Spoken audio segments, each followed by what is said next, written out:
Good afternoon, all you tanks, healers, and damage dealers. I am Sepulence, joined by the handsome and fantastic Hot Dog, and we are going to be kicking it off today here at the Florida Mayhem Winter Classic we've got going on. But before we get into all that, the logistics and everything, Hot Dog, how are you, man? How's your day, man? It's an early day, but how you doing? It's good. I went on a run this morning. I gotta say, I like that. The tanks, healers, and I liked that. That was full credit. I saw it on Twitter one time like a year ago. Not even originally mine. I just really liked it. So I started doing it as well. You gotta grab it. You gotta build that brand. You gotta just go for it. I respect that. Yeah, no, this is going to be, I mean, it's been a good morning already. I basically woke up to do this. I didn't go on a run. I've done nothing else today, but I'm very excited to be getting into this. We've got Shoes and Money Crew, the only EU team here this weekend, going up against Wisp. And all that I am fully aware of going into this is Wisp is the higher seed. They are the third seed. They're going to start our first map pick, and this will be interesting not only for the players and the skill that we know they're all bringing, but also the ping maybe actually have a difference here in play styles. Yeah, I mean, I wouldn't be surprised, if that played into it. And I would say, yeah, Shoes Money Crew is a bit more on the back foot. Wisp has been an established team for a pretty long time, and having that synergy within the team, I mean, that really does help kind of win fights, and the cadence of when your healers are healing, when they're doing damage, when they're trying to doing stuff. It makes it a lot easier to kind of play to their own strengths and make a big splash here in the tournament. Yeah, and I've seen these players from Wisp quite a few times. Not all of them on Wisp, but these are definitely names that I recognize. We know that a lot of them have been playing together either on this team or on other teams in the past, so I think synergy is going to be a big part of today's game. We're going to see Rocket and Crowley and CJ and Doomed. Those are four players that I have seen either in duos or as a four on multiple teams beforehand. So I know the synergy from the side of Wisp is going to be insanely ingrained in everything they do today. Yeah, absolutely. And I will say again, not to discredit Shoes Money Crew, because I'm sure you see some of these names. I mean, like Onigod, Dan, he was on one of those owl teams you might have heard of. Danit as well. I mean, he was played, I believe, for a long period with British Hurricane in 2020. I mean, like that alone. I mean, they two very well established good players. So again, there's definitely a lot of stuff that Shoes Money Crew has in the back pocket. But I think again, yeah, they're going to have to work a little bit harder. Potentially kind of make up for the ping difference, maybe again a little bit less synergy potentially. Obviously kind of time will tell here to see how well they do, but they do have to, I think, work a little bit harder here potentially. Yeah, it's going to be a lot about, I mean, Overwatch as a whole is always about team fights, right? But I think now we're looking more at team communication and team coordination. This is going to be a situation at this high of a level, we cannot be looking only at individual players, right? It has to be, what is the team as a whole doing? Now, I may bite my tongue on that because with Onigod around, we've seen what Onigod can do. Yeah, he can pop, he can turn it on. He can absolutely turn it on, yeah. If he turns it on, this may be a 6v1, but if Onigod is not enabled by Shoes, then I think we're going to have to focus a little bit more on that play style, the team play style. Yeah, I think you're exactly right. Because DPS pop-offs can only go so far. I mean, absolutely. If it's you can kind of change the flow of the fight and make it happen. But yeah, we should got Ilios coming up here for the first control map. That's a fun one. That's a fun one. A fun one is certainly the best way to describe that. I'm so used to seeing Lijiang Tower that sometimes I forget there's other control points. I feel like every series always starts with Lijiang, but Ilios, I mean, a personal favorite of mine. I know it's a fan favorite as well, and I'm very excited for these teams to make an appearance. Immediately, no surprises across the board. Onigod on Sim, but that is a guaranteed TP out the door.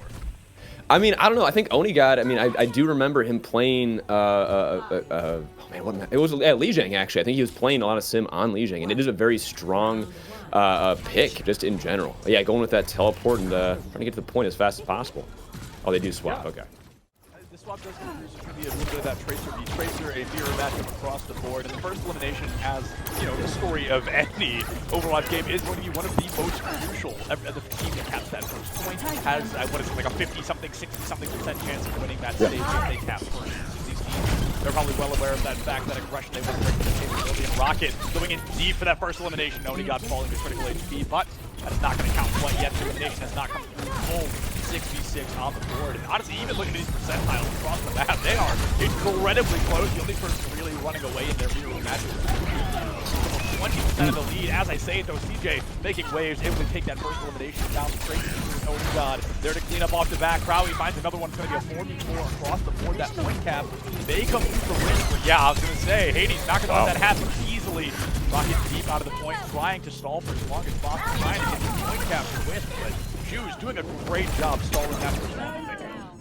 Yeah, and again, I think this is going to be a pretty common theme throughout the tournament here. You know, just these long kind of semi-engagements, trying to find a way to get into the point, and then just suddenly stuff just happens. And yeah, as I'm talking here, another pick on Shoes Money Crew, and it looks like they're walking in trying to get a cap here. Yeah, they're absolutely fighting for the cap early. If they can stop this, let's say, shy of 30%, it's a really good spot because they will find that themselves, and they'll tie things up right out the gate. 22%, they're going to get that, not a single doubt in my mind, before Wisp can even re-emerge for another fight. Yeah, and I mean, look at these ult charges, too. It is very even. I will say Wisp seems to be a little bit slightly behind Shoes Money Crew with Ruby already having a Transcendence. That can be a gigantic ult there. And again, here we have it again. Just trying to get some ult charge, trying to find a good engagement to get a pick, to get onto the point. Just trying to get that one engagement. That's going to be a big, again, common theme through all these fights. I think I'm going to be looking to see Shoes either receive a bomb spacer, or maybe that's full-blown penetration. Yeah, here he goes. Yeah, really the Transcendence now, of course, but that's unfortunately not going to be able to save Malbell. That Echo goes down. Obviously, that primary damage dealer on the side of Wisp, and Shoes haven't quite sealed the deal yet, as Vega is going to find that elimination advantage now, swapping out of the trace. The opportunity to strike. I mean, Pulse Bomb fast to start to hold the game, but when you're on Echo, 3 times faster, right? So I expect to get at least 1, maybe 2 Pulse Bombs. Rocket able to find one pull, Big Vega off the table, and now Odegaard going to fall as well. An insane back and forth. Malbell first taken out, the first one to end this fight, trying to get double kills of their own. It is just a battle of the Echoes here. Yeah, and I'm going to say this is, I think, a little bit more close than I was expecting. Again, I knew it would be a good match no matter what, but it's just so back and forth. Wisp is able to kind of just push through, and it seems like they got, you know, point back 25, 26%. It's about 70. I mean, that's a good push from Shoes Money Crew, but again, I'm surprised at how even a lot of these fights are. In the second fight as well, we've seen 2 fights where the team that loses the first 2 people somehow wins the fight. We've seen it 2 times, one from Shoes, one from Wisp, and right now it looks like we're seeing a full-blown reset from Wisp. They're going to get off the map as quick as possible. 20 seconds left. Yeah, this is damage control, right? You know, they know they have to go in. They've got Pulse, they've got Duplicate, coming in on Trance, and then Bomb as well. I mean, if they can get all these ults working together at the same time, Wisp should win this next fight, but Shoes also, Wisp should beat Shoes Money Crew in this next fight. But I mean, Ruby coming in with that Trank as well. I mean, if he can play that well and kind of get enough sustain for the fight, this could be a fight win, a round win for Shoes. He wants it so bad. After a recall, getting a little bit over-aggressive. Only looking for that Pulse Bomb, not able to line it up. And Rocket gonna bite the dust there. Ruby with an incredible elimination. Now trying out from both sides. Malbell's Transformation Bomb is not going to be able to find much value, but still going to get back into it. Oh, Alex, I think just flew off the map. That is absolutely unfortunate. The fight should have been able to win, but now the numbers are so heavily against them that Wisp is going to be able to solidify the point. I mean, this isn't the worst case scenario for Shoes, right? I mean, they got Brig ult coming up. They've got, you know, a Ball ult coming up. Again, kind of matching Wisp's ult bank as well. So I mean, it is unfortunate they didn't win and kind of get, you know, kind of close this round out, but it's not end of the map here. I think they still have a really good chance to get a really solid advantage and push into Wisp and I think win this round. But again, Wisp is looking very strong here. They're doing a really good job defending. And I think this is just such a telltale sign of how far this Wisp may be able to control, unlike any other map type of game. These players, I mean, kind of just getting warmed up right there, just kicking off the day early. Find that elimination, but it's going to be a 1-1 tank trade. Rocket has decided that it is over. Wisp is now only a couple of eliminations away from being able to flip it back. Anyway, it's sloppy last fight. There will only be 15, maybe 10 seconds left on the clock for their next and definitely final engagement. Okay, that one, that fight felt a little bit unfortunate for Shoes Money Crew. Like that should have been kind of the end there. Yeah, it was unfortunate some of the picks that Wisp got for them. But this is awesome position for Wisp. They are again looking strong here on this point, but not if you die. That's going to make it really tough to keep them defending this point.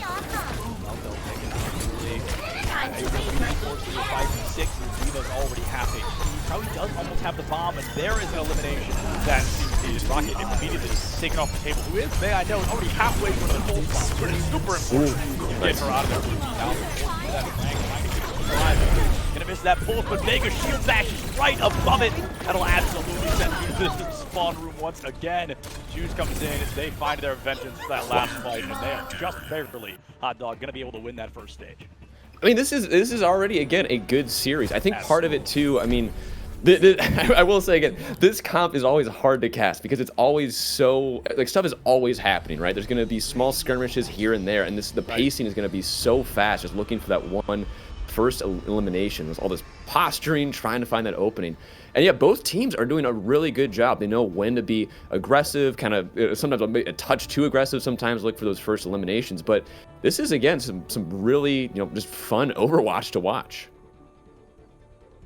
Yeah, this is Overwatch at arguably its most chaotic, and I just get so yeah. I think that's so entertaining, and now I'm double excited because we're seeing a team composition swap here. Shoes Money Crew, they're going to be going back to that Ryan D.Va, a comp that's a little more solidified. You plant your roots, it's one that everybody's a little bit more familiar with. I think this puts a lot of pressure now onto J-Bub. This Wrecking Ball is going to have to go above and beyond, nothing short of a complete and menace in the back line.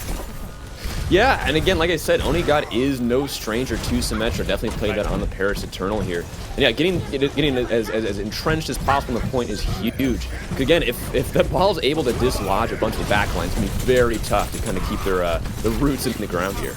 If Shoes could get onto the map, onto the point and just set up some short, set up that bay, that's going to lower the enemy speed by far. This is good. I think that's going to be it.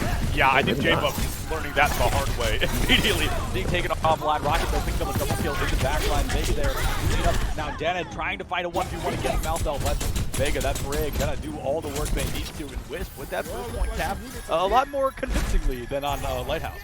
I mean, I think this is also, again, Wisp, I think, is playing the better comp here into Shoes Money Crew. Right. They've got, Brig Zen already is going to be low healing, but you've got so much more damage output. There's no Zarya on the side of Shoes Money Crew right now to actually, cleanse the Reinhardt of that Discord. So as soon as he gets that orb on him, just everyone shoot him, he dies, walk on the point, and you're good to go.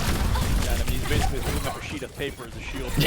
Yeah. Right? So it's going to be pretty easy to get through that shield, like you said, pin that Ryan down, immediately capitalize off the back. Instead, though, Alex is going to move that back super early. Now the D.Va no longer there to defend face with anything being thrown to Reinhardt. Even more difficult, he's got to close out the entirety of the photon barrier. The Symmetra ultimate has to make an appearance. You see Malthel taken out there by water and opening the bottom where Alex is going to be able to find not much of that Crowley bomb, but the full bomb Rocket is going to pick up a lot of 1v1s here happening. The Immortality goes down. Rocket looking to strike, knows where the Discord is, knows how crucial that Rhino elimination is. Unfortunately, the network's just on focus right now. We're seeing too many 1v1s. Very few people are able to capitalize. Yeah, and now I will say that was a big beat on the side of Shoes. I mean, that definitely helped him win that fight. Wasn't able to kind of keep the Reinhardt alive through the entirety as it did run out. But I mean, this fight, you're right, it's very skirmishy, little 1v1s here and there, making it tough to kind of get a solid engagement here. And as I say that, though, Shoes Money Crew is able to finally, set up shop here, as it were, with the Mei. The Reinhardt now is ultimate, D.Va as well. Shoes Money Crew is looking like they're in a very... That's rough. That's rough. They're in a good spot there, is what I was going to say. But yeah, that's rough stagger. That's a rough stagger indeed. That buys Shoes, maybe 5-10 more seconds on the point. But hey, we've seen that win stages before, right? Absolutely. 5 seconds come down to the nail-biting finish. So it's going to be every single second unbelievably important. I'm curious, though, Hot Dog. Maybe you can shed a little bit of light on this. Malthel has EMP. What are they going to combo with that to make that ultimate effective here? I think it's one of those things you just gotta use it as an engagement tool. Get the tanks, but I mean, as I say that, Shoes Money Crew is taking the advantage and getting a fast pick. That's gonna be disastrous for this push. Yeah, triple shatter stun comes through. Hades immediately taking out Vega for one of the most. The moment she bites the dust like that is a huge opening for your opponents. Shoes Money Crew, I think they've pretty confidently tied things up here, probably even taking a lead in percentages. And Janet just making sure they cover every angle there. Yeah, and again, to quick answer your question again, I just think tank line, that's going to be what you have to get, or even Bap Lucia, just get the back line, not able to use Immortality Field, then you can just walk in and get that pick if you focus fire. But I mean, Alex, yeah, they're all looking. Oh, and that was actually a pretty rough EMP. Only got Mei and D.Va, looks like. Yeah, those pillars just really got in the way of Malthel and saved quite a few people. Last, however, Watery being taken out by a full bomb so early like that. Team Trank already forced on Studio side. Shoes needs one elimination to really tie things up here. They found it in the form of Vega, but the trade immediately comes through. looks like Wisp may be able to crack through this, but Shoes has done a phenomenal job of forcing it to a last fight. Yeah, absolutely. They kept this going. They were able to target call. They were able to kind of, you know, just break down the other team here, and that's what you got to do, especially with, you know, Wisp being so mobile, going from like all these different angles. If you just have random skirmishes going on, that's not going to help you. You need to be able to attack like 1 or 2 targets from different angles all at once, so you don't know where to really defend from. And that's something that Wisp really has to kind of do here as they get into the last fight. Oni swapping to Torb here for the re-engagement. I mean, we are looking at 90 to 93 for the time being. The Sombra and Tracer. That pulse 4 is not going to be charged anytime soon. Up and running. Maybe he has a bit of strategy to deal off the back line. Could have been colossal. He's going to be able to engage here. Alex stuck on point. I don't mean that quite yet. His 80 goes down. Oh, I hate to say it. Very often, kind of the tail off on Alex. Not far behind Dennett, 2 HP and a dream, no supportals to keep you alive. And hey, on the bright side, you know, Shoes may lose this stage, but that forces all 3, and that means we've got one banger of a already. Absolutely, and yeah, the only swap to Torb. I mean, I think if you had done that one fight sooner, that would have been a really good pick. You know, you immediately counter the Sombra, you counter the Tracer, you make it so it's hard for them to get in the position to, again, attack from all these angles like I was talking about. But as a stall pick, I mean, dude, I think just sticking on Tracer, getting some bodies on the point, you know, if you're maybe even able to get to like the Zen like half health, it leaves you enough room for the D.Va to maybe, you know, fly in, get that fight win, and kind of win the round. Yeah, maybe they're gonna stick with it here. Yeah, nobody's taking risks here. It looks like Oni is gonna be. No, okay, there we go. I was gonna say. I was excited. I was like, I feel like it's. They probably did anticipate going back to Echo and Wisp. Yeah, that probably makes sense. Oh, Dennett now. Okay, it looks like we're just passing the Torb around. Everybody's gonna get their turn here on the Torb, but you gotta pass the Torb. That's what I was looking for. That's the thing. Cassidy's gonna do a great job just taking this Echo out of the sky every single time. Ideally. Yeah, hopefully. And again, they're setting up here, they are able to kind of get rid of that 7th man from Dannett's turret. And again, just kind of like, again, first round, second round, just looking for an engagement here, trying to find an opportune angle to walk in. And Shoes, again, going with a very, very static composition, or more static with the Orisa here. Oh my goodness, I thought that Brig was going to bite the bullet there. That was such a good approach, but the sticky mines were not available. Kind of the mega here, kind of already out, and probably going to be going down in the moment. They weren't able to engage Wisp at all. Wisp gets the first take for free, or first captain. You can see take going down. That's crucial. The Dennis on the Discord is gone. Now your D.Va is gone. That will do. That right away. They are looking strong here. Only got, just unfortunately, cannot land that headshot, but it looks like the team has still got this fight in the bag. 16%. That is not nearly as much as Wisp was hoping for. And I mean, yeah, Oni's on. Oni's on the Cowboy. I mean, he's like we said at the beginning. If he's able to turn it on, get in the position where he can excel, get in weird angles, but they don't expect it, it's gonna be really hard to run this Echo Mercy. Again, it kind of comes down to Oni being able to get in a good position to, be as effective as he can be. But even again, just him existing makes it just kind of thorn in Wisp's side there. Thorn in Wisp's side as well. The application matrix happened right then and there. That was close. To the table, and now it's going to be a lot of zoning. That'll limit space. If you get an elimination, sometimes it feels more like convenience than opportunity because people are just so trained to stay on the line of sight.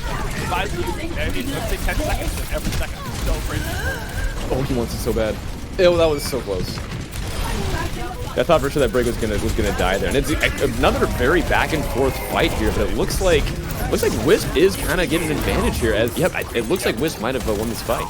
That almost secures third advantage with Dennis. Probably the same up there. It looks like CJ is trying to play a little bit of a hero. It's actually Malbell who's just diving in deep on the side of Wisp. I believe 4 across the fight so far. Rocking now into our first Hanzo of the day, takes Hades out and should all but guarantee a point flip for Wisp. However, just a great job from the side of Wisp so far to stall this point for as long as possible. Anything 80% plus is unbelievably ideal. And now you're getting ultimates out of them? I mean, that is just perfect for Shoes. Yeah, they're doing amazing work here. That was an awesome healing, awesome pocket on the Orisa. Made Bled to keep on the point, and now there's a ball on the side of the Shoes Money crew. They are looking to make this a final fight, trying to keep the stall and just keep the speed, the momentum going here into the 95% of Shoes Money crew. This is a really well done fight. Yeah, they should have lost this back in, what was it, 60, maybe 70? Yeah. Like, it was a while ago. This one away, but somehow they have stalled out for so incredibly long. Even if they lose it, Hot Dog, I mean, it is just so in their favor. They got 3 ultimates, now 4, and CJ pops the trank. Oh my goodness, it's gonna be 4 ultimates out of Wisp and Shoes. They're throwing, they're resetting. They were expecting to lose the whole time. They have now reset Wisp's econ, and they are ready to just be storming back into this, take them out one swing. Yeah, we got Deadeye. I mean, they are swapping a bit more to. Okay, I guess it might be swapping. Yeah, okay, I was like, okay, we had Deadeye. Yeah, they're going again actually to kind of match Wisp's energy here, be a lot more mobile, go from a bunch of different angles. They know that this backline of CJ is going to die, and then if he dies, they know Mercy has to res, or else they're going to be just absolutely in the back foot here. As I say that, again, looking for a fight win here. Man, that's a bad pick for a Wisp there. Yeah. Have Rocket went on solo. Rocket's such an impact player. However, probably besides Dave had something to say about it. Zenet is going to be taken out. Hades not far behind. That gives Vega just enough time to get that resurrection to bring that Hanzo back to life. Now 99 to 53. Has to live with the second win. Steps off. This is over. So they've really got to make sure they've got something opposite the entire time. And as I say that, one by one, they are being picked apart by Shoes Money Crew. Instead, Watery and Onigod finding 2 eliminations, keeping the dream alive for Wisp. That fight much more one-sided.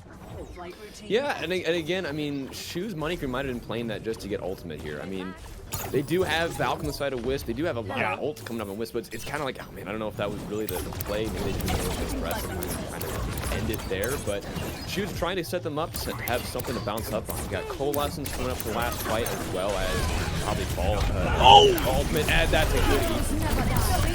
That's trash for Shoes Money Crew, and that's it. I think that actually might have won it right here.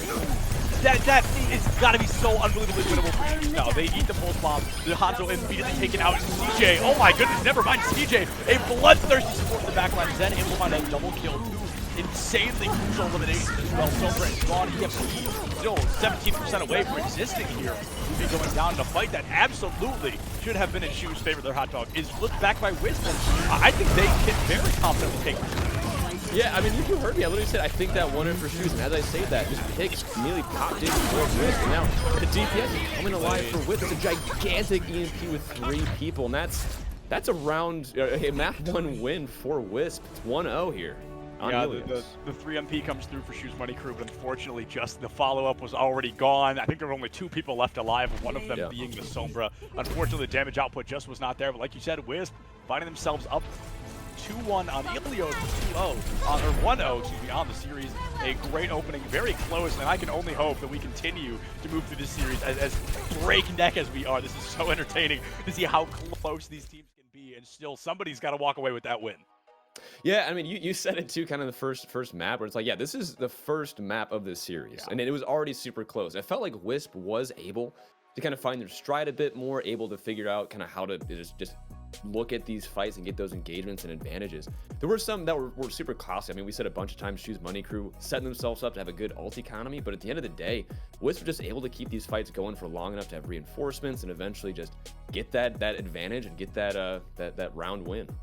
And it's important to note as well that Wisp is the higher seed overall. They're the higher seed than Shoes. So statistically speaking, they are expected to win, but with as close as Ilios just was, Shoes is not going to go down without swinging, right? You don't show up to an event like the Florida Mayhem Winter Classic and plan to go down without swinging, right? Everybody is here to make a statement today. They are here to definitely get the ball rolling, and we are toward the beginning, once again, of this Tier 2 season. So they are really trying to make some statements early. They're trying to show the teams, you know, we may be the lower seed, but that does not mean you can walk all over us.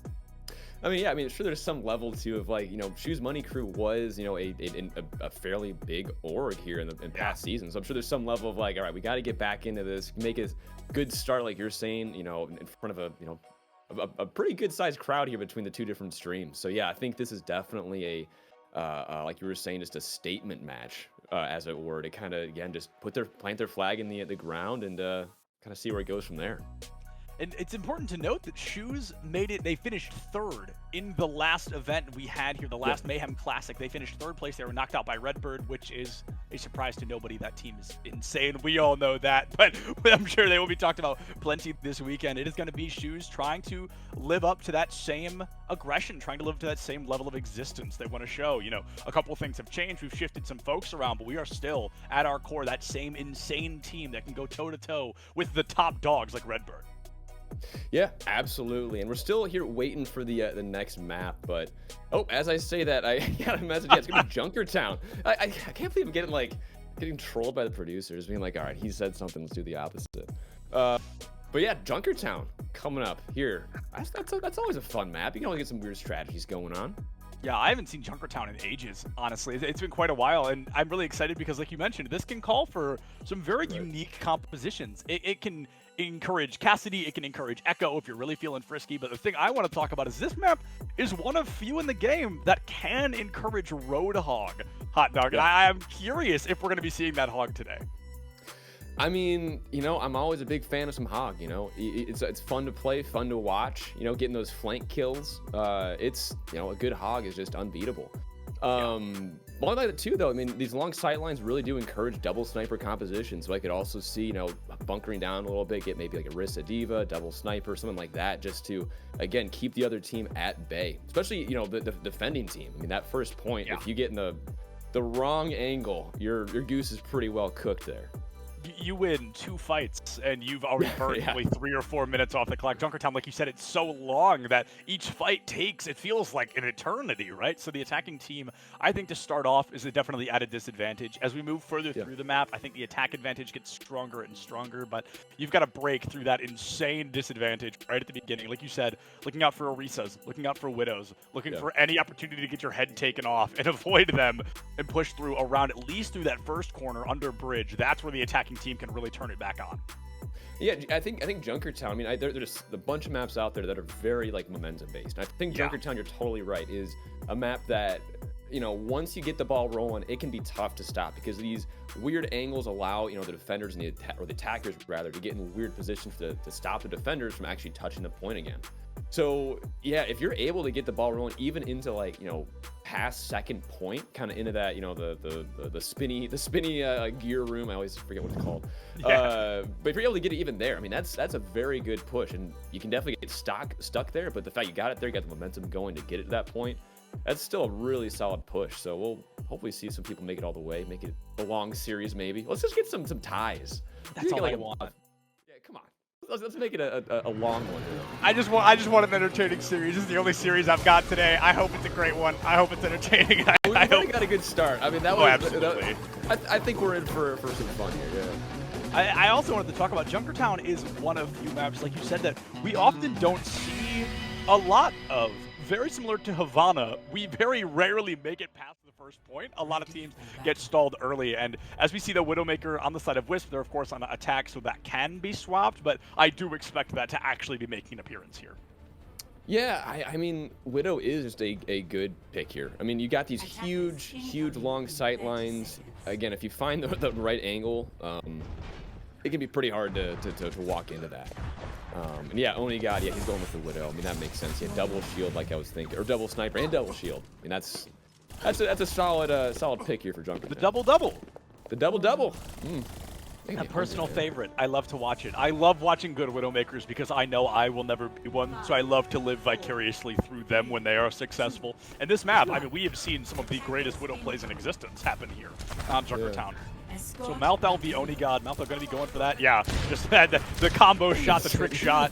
Both of them going to miss, though, so both Widows still out and about here on this engagement. Malthal swapping to Genji. Now, Hot Dog, even at this level, and this is often a statement that chat will be mad at me for, I don't think Genji is ever a good pick if there's not an Ana right there behind you.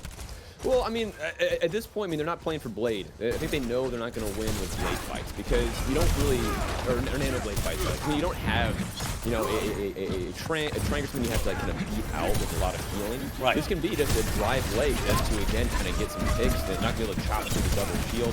Could, again, just be trying to get a single pick, open it up for the other tanks to dive in. I mean, it's not a bad pick. I don't think it's not the best one, but I think that there's definitely a strategy here that they're trying to play out. The only strategy I can really think of is just the 1v1 with Omega, because they almost lose the matchup against anybody else. I mean, it's fascinating. And then Meltho, well, immediately. That's a timing difference there. Sorry, Meltho, that might be my fault. With that, one, that one's on me. I'll accept it. But now Denna taking out Rocket, so the DPS line for Wisp is just very, not quite in shambles, but they're very staggered off the rest of the team. Oh my god, taking out Vega in that same breath. And I've got to say, even when she was pseudo-dominant so far on Junkertown, the card has moved further than I expected. Yeah, I mean, it's one of those things that, yeah, just trying to find these little picks, make it hard for Wisp to kind of walk in. And Wisp he gets a pick, finally was able to kind of win that 1v1 against Onigod. Yeah, this is, again, like I was saying, every other fight here with Helios, trying to get that one engagement to walk in. And that could be the opening that Wisp needs to get some solid advancement of the card. And I think Wisp is playing the same style we talked about, not allowing Onigod to turn it on, to engage in any variety. Onigod almost always seems to be their first attempt at elimination. If they don't find it, they follow up on somebody else. But right now, the follow-up isn't really necessary because it's just cleanup. 2 ultimates already used. We see that the walls used on the side of Onigod, and then Rally was there as well, but Rally didn't do much. The team was separated. 3 of them had already died, and Onigod wasn't close enough to get in armor. This is going to be rough. I mean, they really just turned on the gas here and found an insane aggression towards Shoes that has carried them already to second point.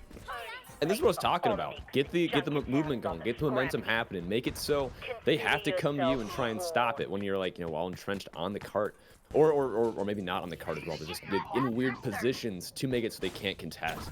And yeah, Rocket came alive again. I think they're just going for a hard dive to get one pick and then just kind of just build their kind of fight momentum, not even just the momentum of the cart, build that momentum and kind of walk it in. And now they've got some solid ult to keep things rolling here.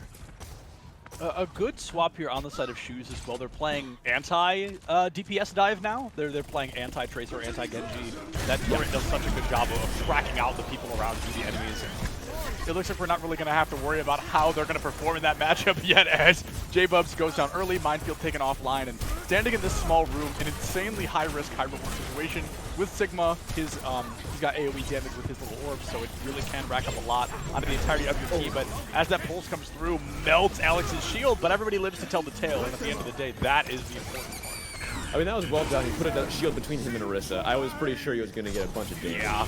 Got it thrown at him. But luckily, Onigod's the one doing the damage here on Ball, but it doesn't matter. Mouthful coming alive with the blade. Man, 2 picks. And this is going to be another fight for Wisp as they keep pushing into a pause. Just line. No momentum. Sorry, all the momentum stolen from everybody immediately. Things finally turning back on. Ice these guys. You got to stop them. Wisp immediately gets what was that, a double, a triple, and then we pause. Yeah. So all that momentum gone. On the bright side, at least the blade was already over, right? At least that wasn't a mid-blade pause, because then you forget what you're doing. It's a whole thing. But right now, I feel like Wisp is doing a really good job constantly singling somebody on Shoes out. Like, we really haven't seen a 6v6 fight since the first time Onigod went down. It's been a 5v6 or a 4v6 the entire time, because Wisp dives in, they find an elimination right out the gate, and they just continue to do so every single fight. Absolutely. And yeah, now looking like Malfa looking for maybe 1 or 2 more picks. Able to find Alex, but I don't think it's really going to matter. And Onigod is, I think, just delaying the inevitable. He's here we go. Here we go. No, I believe in him, Oni. Make it happen, bud. Never mind. I was confident you could make it. Still close. Jet almost had him. Jet almost super close. Yeah. Only 4 more to go. It was really close. Honestly, though, I'm eager to see this because I was all worried about not seeing any of Junkertown, and then we get to see all of Junkertown. So I personally am very excited. I think this map, this part of Junkertown in particular, calls for such weird individual play. I very rarely think that, you know, this game as a whole comes down to each individual person rather than it does to the success of the team, but this point of Junkertown is so important about individual play because somebody has to find that first elim to give their team that advantage. Yeah, and I think too, like I said before, like this point in general is much more suited for the defender. You get super entrenched down. Look at that, Wisp has to back up. Rocket almost falls just because they've got Torsion turret set up somewhere where it's hard to get, and now it's hard to walk into that. But a stick, I mean, able to get the immortality feel, and now Wisp is just looking super strong, very aggressive. Again, like you're saying, finding a pick, singling one person out, and then just walking into him. This is looking really solid for them. That pulse bomb almost took out quite a few. They are incredibly lucky that Immortality Field was there when it was. They were all hunkered up down there on the Mega. That could have been just a full team massacre, but instead no eliminations come from it. The Orisa follow-up was there. J-Bub's now taken out. Malthel, another blade on the horizon, but can you use it before the rest of your team has been eliminated? Alex accretioning their own teammate. We'll pretend we didn't see that, no worries. Banded finds Rocket as well. So yeah, Wisp finally, for I'm going to say the first time, really getting stalled in their tracks again. And this is what needed to happen. This is, I mean, like, if Shoes Money Crew had any shot at winning, this is kind of like, duh, you need to stop the cart. But especially here, like, if you don't stop it there, it is so easy to keep on having momentum just push into you. And now Shoes Money Crew is able to take a breath, get themselves more or less reset, and just quickly setting the mouth into the spawn room. And this is looking good for Shoes Money Crew to make something happen. Set up, find a good strategy, regroup.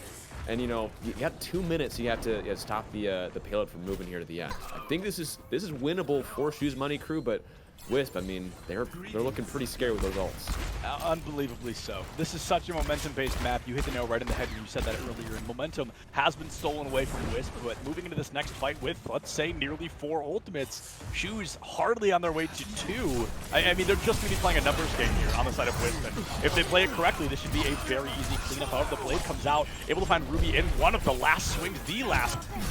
That bat falling is the most important piece of the puzzle that Wisp needed to win the fight. Janet now going into overdrive, desperate to find an elimination, but no, walks into a 1v4, unfortunate.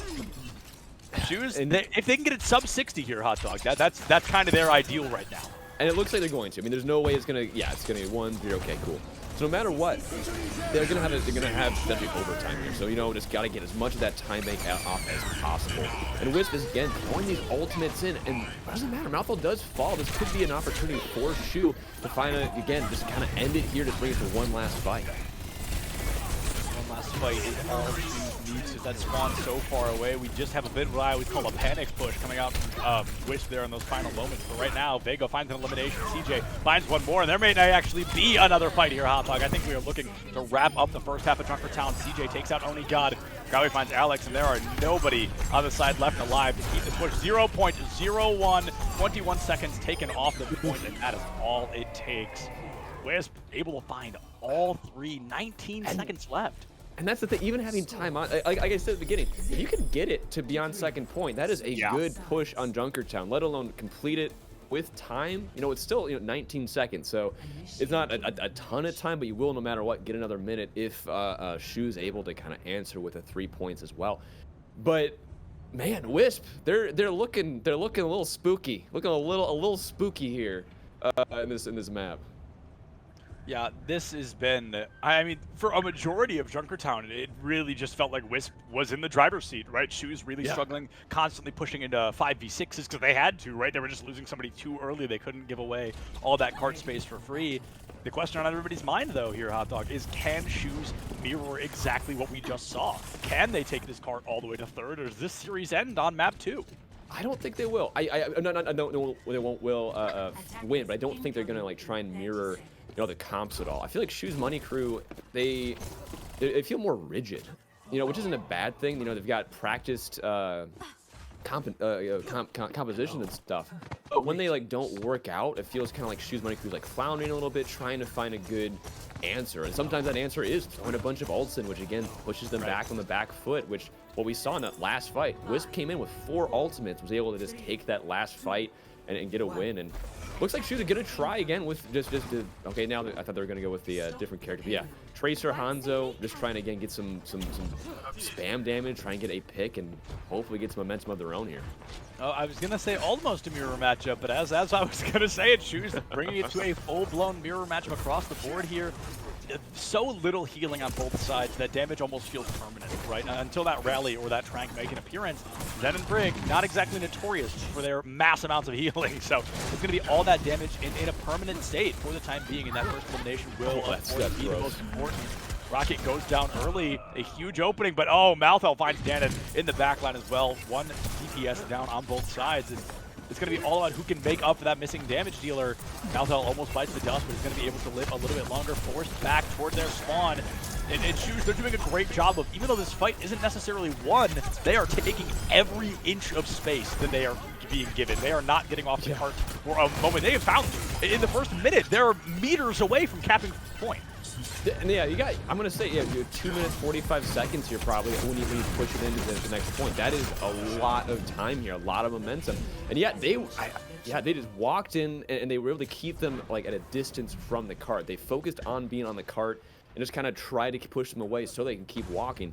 And with that in mind, you know, Shoes Money Crew kind of has an advantage in this mirror matchup. Like you said, not a lot of healing, and Onigod trying to get a lot of healing to not happen with Sigma.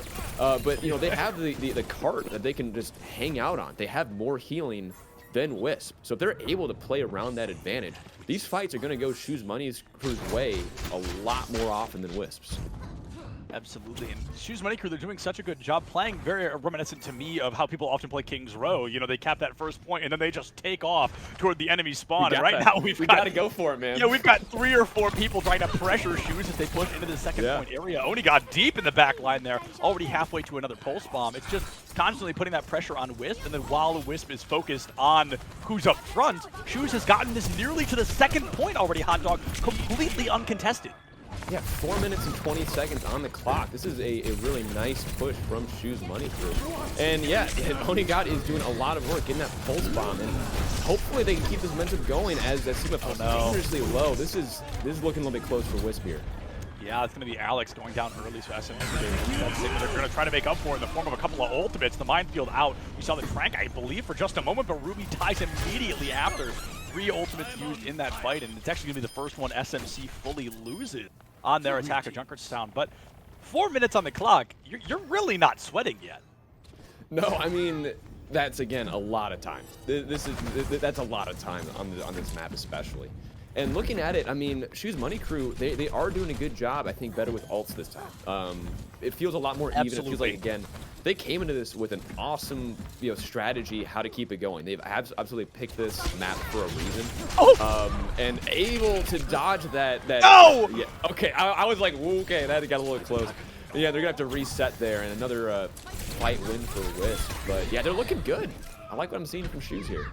I like what I'm seeing from J-Bubs in particular. Holy cow, I think it was a 4K across the board. Just goes in deep, finds 4, and gets right back out of the fight. Wisp only using 1 ultimate in that fight as well. So now the momentum has definitely been sniped out from underneath SMC here.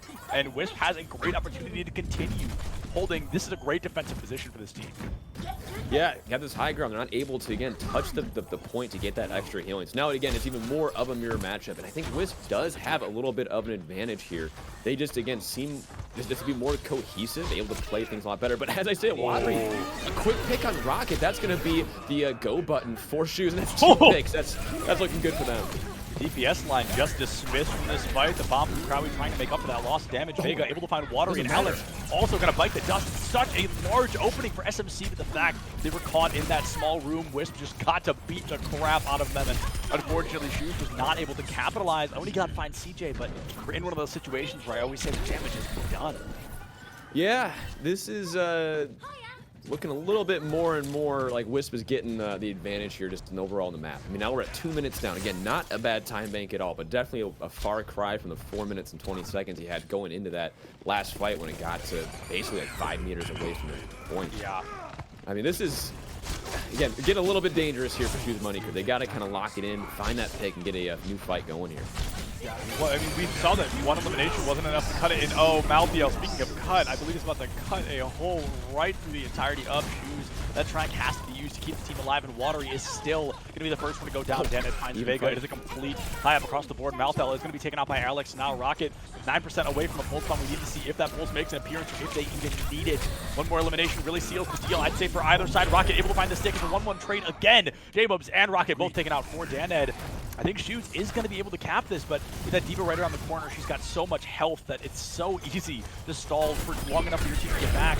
Kraui is able to find an elimination even, stalling out of that point, but not to the stall last long enough. Vega now back into the fight. There's the wrecking ball as well, and the stall has come to a complete and total kickoff here. It is just going to be the entirety of Wisp almost back from their spawn. Onigod finds another elimination. It is the wrecking ball, that spin to win, not going to cut it, and they will finally break through that defense, Hot Dog. Shoes has taken us to that 3rd point. Yeah, there you go. I mean, that's what you needed to have happen, right? Get everyone just with enough health for Oni to do his work on Tracer. He was able to find the last little kind of hits he needed. Just being annoying, just you know, annoying just being Tracer, and just kind of finishing off those high priority targets. Again, they got 2 minutes going into this last point here. Oni God really can't afford to die here. He needs to be able to stay alive and get a pick here. That's been, again, I feel like one of the things that's happened a bunch is Oni God, he gets picked off, or the DPS gets picked off, and then it immediately is a fight lost for that team. So we'll see what they're able to do here going into the third point. And there's a pick. That'll do it. That'll certainly do it. It's an important pick as well. That Zen taken offline, just 10 shy of that Transcendence. However, J-Bub with a great ultimate there, finds Alex early. You've got a 5v5, rallies down on both sides. Now they were thrown in and kept the team alive for a little while, but I don't think it was going to be long enough, at least not on the side of Wisp. Triple kill comes through against them. Needle bomb from Crowley, a desperate attempt to keep that mech around, but doesn't even get to remech. Yeah, that was what he needed to have happen. Get him right before he remech so he doesn't have that, again, that huge, that's great. Oh! Yeah, that huge health pool on D.Va, and then a very small health pool on Zen. I mean, that's going to be a dangerous position for Wisp here. They need to find a good way to get this fight stopped here. They go into the last fight here.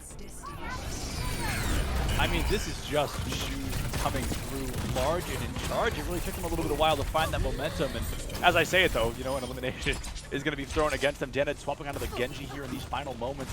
Capping with anything more than what Wisp has feels very, very difficult. Realistically, probably isn't going to be happening. And that's if they cap at all. Wisp has such an incredible spawn advantage. They have a great stall potential. We've seen that from them many times before. But, I mean, Shoes, they've got 20 seconds and 0 ultimates on the board right now. This is going to be a very tough fight to win, especially when your Sigma goes down like that. Your Wrecking Ball doesn't seem too far behind in the kill feed. There it is. J-Bubs takes out the tank line. 10 seconds remain, Hot Dog. J-Bubs, he has been coming alive in the moments they really need him for Wisp. Finishing out those targets, again, he got multiple kills here in a lot of the fights here, and now Oni God trying to keep, you know, just the fight alive here. Falls, no, that's not good. This might be the end for Money Crew. That's got to be the end. The Ryan and the Tracer going down early. The Trank forced to keep the remaining 4 alive. There's just not going to be the initial follow-up or the damage. Truly, Malthel brings out the Blade. Watery already going to bite the dust. That Blade finds the other support. It's going to be a 2v6, I believe, in favor of Wisp, and just nobody is going to be able to get on that cart. Wisp walking away with a 2-0 victory on Ilios and Junkertown. A phenomenal performance. Shoes keeping it close, but unfortunately just not close enough. Yeah, and it really comes down to, I think, again, just the stiffness I feel like Shoes Money Crew has. Again, one of those things that they're obviously a practice team. Only God knows what he's doing. Dana knows what he's doing. They've been around the block a few times, shall we say. But I do think, again, like we mentioned in the beginning, having that the camaraderie, having them work together, you know, Wisp is just a very well-practiced team together, which I think beats just kind of, you know, just overall strategy, and they really came alive there on the end of Junkertown. Absolutely, and Hot Dog, I hate to say it, but just as quickly as it begins, I think we're already done. I'm a little sad. It happened so quickly, but no, unfortunately, that does bring our time today to a close. There's an insane amount of Overwatch left. It's just not going to be Hot Dog and I here, so definitely stick around. There's a whole bunch coming up for you folks in just a little bit. This was very fun. Thank you, everybody, for watching. Yeah. Thank you to Shoes and Wisp for hanging out. Thank you to everybody in the back line for making everything happen. I'm not going to name all of them. There's about 30 of them making everything in the back line happen, so they know who they are. Thank you. We love each and every one of you very much. Check your posture, drink some water, don't forget to love each other, and enjoy the rest of the day. We'll see you guys next time. What does it mean to be the best? It's not about being first place or never losing. It's waking up every single day to get better than you were yesterday. It's about putting in the work. Because if you really want to be the best, you have to do the things the old you wasn't ready to do.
be the best, it's not about being first place or never losing.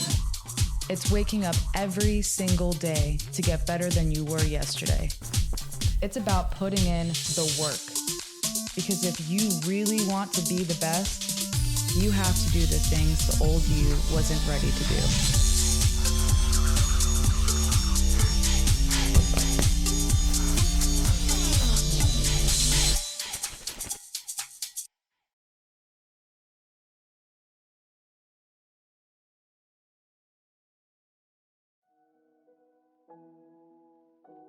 Hello, everyone, and welcome to the Florida Mayhem Fall Winter Classic presented by Zaxby's, Access Sports Nutrition, and Republic of Gamers. We'll be joining you here shortly. Get a little thing figured out. Hey, there we are. How's it going, everybody? It is me, Worstcast, joined here by Chicken Nugget God, and I am so excited and happy to be back again for the Winter Classic after getting that Fall Classic last time, and should be a great time once again, Chicken. I'm so excited. We got a great two good teams going up against it. We're going up again in the floor. We're back at it, presented by Zaxby's. I can't tell you how excited. I'm at a loss for words right now. I'm giddy. I'm excited. Yeah, it should be a great time here. It's going to be Gator Esports, which is the Florida State University esports team, going against Slept On, who is DICE as well. DICE Gaming, kind of a little brand shift up right there. Is that roster. A lot of great tier 2 players on there. And for a lot of people, Gator Esports, you look at them and you're like, I don't really know a lot of these players. It is collegiate. They have played in a lot of collegiate tournaments. They haven't done particularly amazing.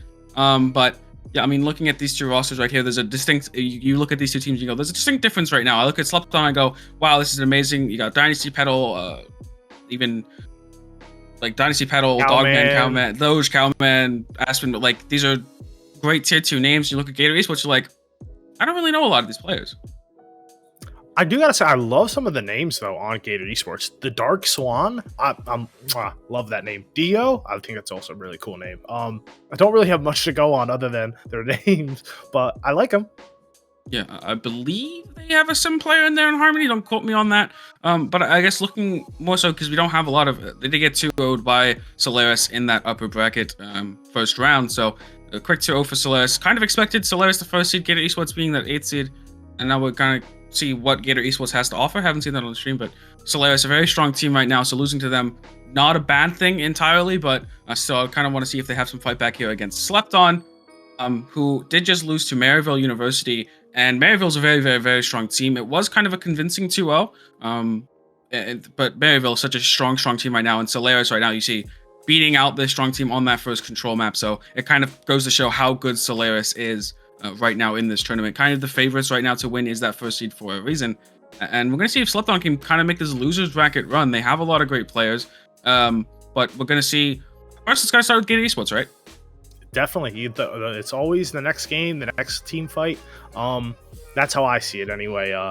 We're nowhere near done, especially early on. You know, you already lost first game. There's no more chances left. This is, like you said, this is the lower bracket run time. So it should be exciting to see if they can actually pull it off. Like you said, they have a lot of great players on Slept On. Some really known players in the tier 2 scene. So it should be hopefully a really good game. And you know, maybe Gator Esports, have something fighting them. You never know. Pull up an upset. We are seeing some collegiate teams here, obviously, today. Gator Esports, one of them, Harrison University, obviously, right now in the lower bracket. And, of course, Maryville in the upper bracket, fighting off against Solaris right now. So there's some very strong collegiate teams right now. But I don't think a lot of people go, oh, I think of Gator Esports. You know, I think of Harrison. I think of Harrisburg. I think of Maryville. I think of Redbird. You know, these are, like, the top collegiate teams we're talking about right now. And then going to see if Gator Esports can kind of fight in there. And if you're looking at Slept On right now, I mean, great roster, solid core. Previously, when the team was Slept On before they became Revival, now they're back on Slept On with this DICE. Tier 2 naming conventions, Tier 2 branding, all that kind of stuff. Very confusing sometimes, but I think a big thing, and I want to see if we end up seeing them today, it's going to be Nami. I think it is a sub for them, but amazing Australian DPS player. Has won with Direwolves the last season of contenders there in Australia, so I'm actually really interested to see them here in this tournament. Even as a sub, I kind of want to see them. But might not have that opportunity in this match today. But yeah, should be interesting as we looking to get into the game shortly. And I think one of the big things is it is going to be Lijiang as our first map, and I mean, I just saw Slept on Li Jing. They look good, but Maryville just looked a little better.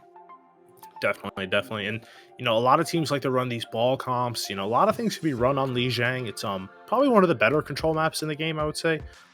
If not one of the best.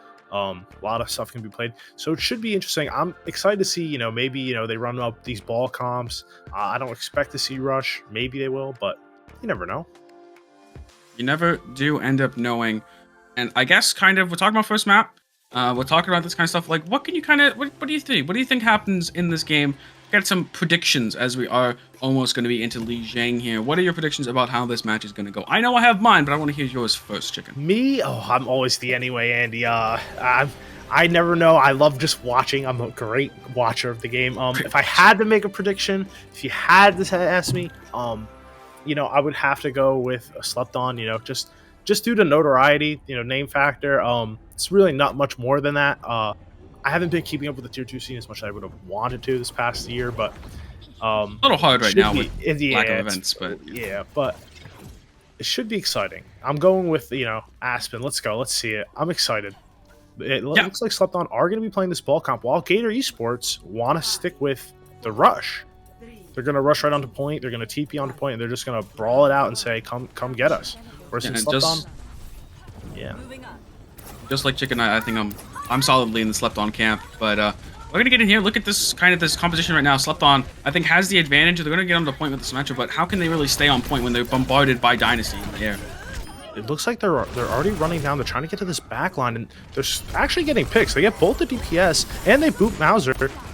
And now with Aspen getting the res on the Dynasty, I don't think that's actually going to be enough here for this team fight to actually swing in the position. The point is just now getting unlocked, and they are getting on. And Doge, trying his best, does have to roll out for safety, but it's so hard playing ball against this comp. It's just there's not much to really get in and get out. There's so many little windows to poke in from, and like you said, Gator Esports can control the tempo and just run out, and we're rush into on somebody, try and kill us.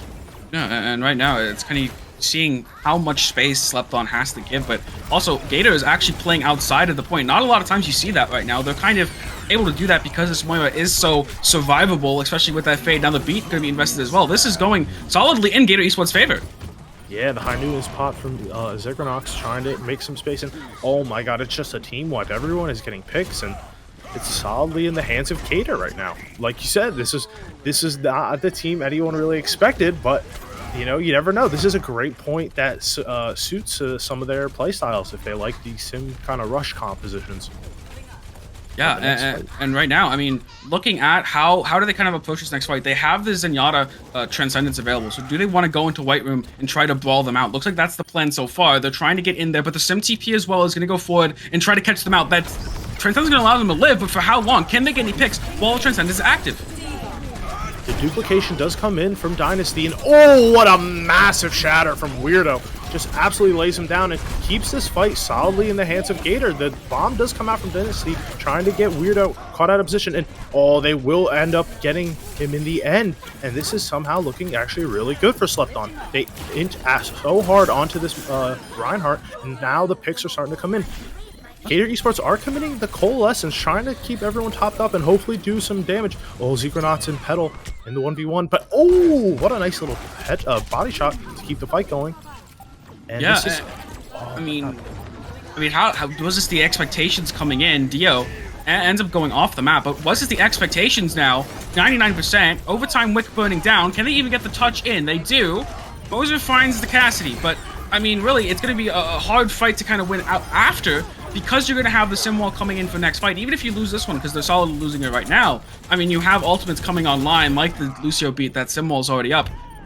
This is going to be a very hard time for Slept On, and was this really ever expected for this to happen for Gator Esports? I mean, I kind of mentioned it before. I believe Harmony is a sim player. I don't know if it's a sim one trick, if you go that far, just a sim player. I mean, obviously some expertise on sim right there. The snipe with the ball. Oh my god, does get rolled off by Doge into the pit. And now, but this is exactly what Slept On want. They want to fight on this point, and they're all already there, and they're stacked up. Weirdo is getting half, though. The beat does come out from Dio to keep everyone topped up, and in this fight. Psychonauts pulls the high noon. Oh, is he gonna get anyone? Oh, it doesn't get it in time. The duplication does come in from Dynasty. Gets duplicates the Cassidy, and this is just a solid fight here for Slept-On. This is exactly what you want to see. Poking them down as they go for these rotations, and this is big. A bit of a mistake there to not respect the ball boop, I think. Just TPing there. I mean, obviously Pedal as well, not respecting Dio's booping prowess either, but and kind of back on the sim point, they have the Symmetra, they're going to try to get in, but how do you kind of retake this point when that ball, Doge, is going to be all over it, trying to boop it off at any opportunity? And you're going to have ultimates coming up here. You have this Reinhardt ult if they ever get too close. If Doge tries to go in, I could definitely see them just shatter on top of the Hammond, get them out of the fight, and try to push in from there. And yeah, they get onto the point basically for free almost. The mines do come out from Doge, keeping everyone like kind of scattered on this point, but oh, the shadow does come out. I don't think it landed on anything, and so does Dark Swan. Uses his bomb just to make some more space, but it's not looking good for them. Slept-On is still, pretty healthy and has Aspen pops this Valkyrie. Oh, Dynasty gets 2 with the Echo stickies, and that's just massive. We're now at 90%. Yeah, this is last fight. I mean, this is going to be last fight. Bomb going into spawn. Can't anyone touch. It's going to have to be Dio to hit the rollout, but I don't think they're going to be allowed to. 4 seconds and counting. Dio does kind of not get it, but the Tracer does end up touching that point. And now we're going to see how this Coalescence can change this fight. That's the big key ultimate, but there's a Transcendence to counteract it. Can they get out the Zenyatta Trans before the Coalescence comes out? Doesn't look like it. No, and it looks like, Dynasty and Pedal, have a nice synergy getting that Moira as soon as possible. And now with the Sim TPs, they will be able to get back to point rather quickly, and Dynasty decides to duplicate the Sim as well, sending it a little TP bomb for this backline. And oh my god, it actually got it got somebody. That's insane. Yeah. And I think if you slept on, the darkest days are maybe behind you. We're gonna see what round we end up going to, if it's Control Center or if it is Night Market, because they obviously look to favor that Symmetra style rush, as we're going to be going to Control Center. Symmetra is still good here, and I think this is kind of not lucked out, because it was Slept-On's pick, so I don't know if Slept-On really did enough homework, if there was any to kind of have, but Gator Esports obviously loves the Symmetra. This is one of those control maps that you can run the Symmetra every single map, right? So definitely. I think Gator Esports are very happy with that, but not winning that first round when you had such a good start, 99-0. I think we're kind of seeing the difference here between these tier 2 kind of teams that are able to push it back, whereas Gator Esports, they were like, oh, we only have to win one fight, let's go, and they kind of got ahead of themselves. They messed up a couple times on the ultimate usage, so maybe trying to clean that up here. Definitely, and both teams running this rush composition style. They're running different DPS, and Weirdo already gets Burger Band. I think that's Cowman, sorry. But, nice punch coming in from Dynasty. Doesn't get the finish off, but will be able to, make some space. And, oh my god, gets it done again on Dio. Dio just absolutely mauling right now if I would be him. And this is just massive. This is great cleanup here for the side of Slept-On. Kind of seeing that this Dynasty Doomfist. Doomfist has been, I mean, it's been so long since the last Contender season, but every time you would watch Control Center, you would see Symmetra Doomfist or Cassidy Doomfist. So this is something that we've seen time and time again in Tier 2. It's kind of been an anti-Symmetra kind of style, and it's working out so far as that shadow goes a bit wide. Weirdo. Just misses the post. That's so unlucky. But here comes Dynasty already in this backline. Oh my god, gets so close to finishing off Dark Swan, but doesn't get it in the end. And now Slept-On, get the idea. We're down 1. Let's back it up. Put it in reverse.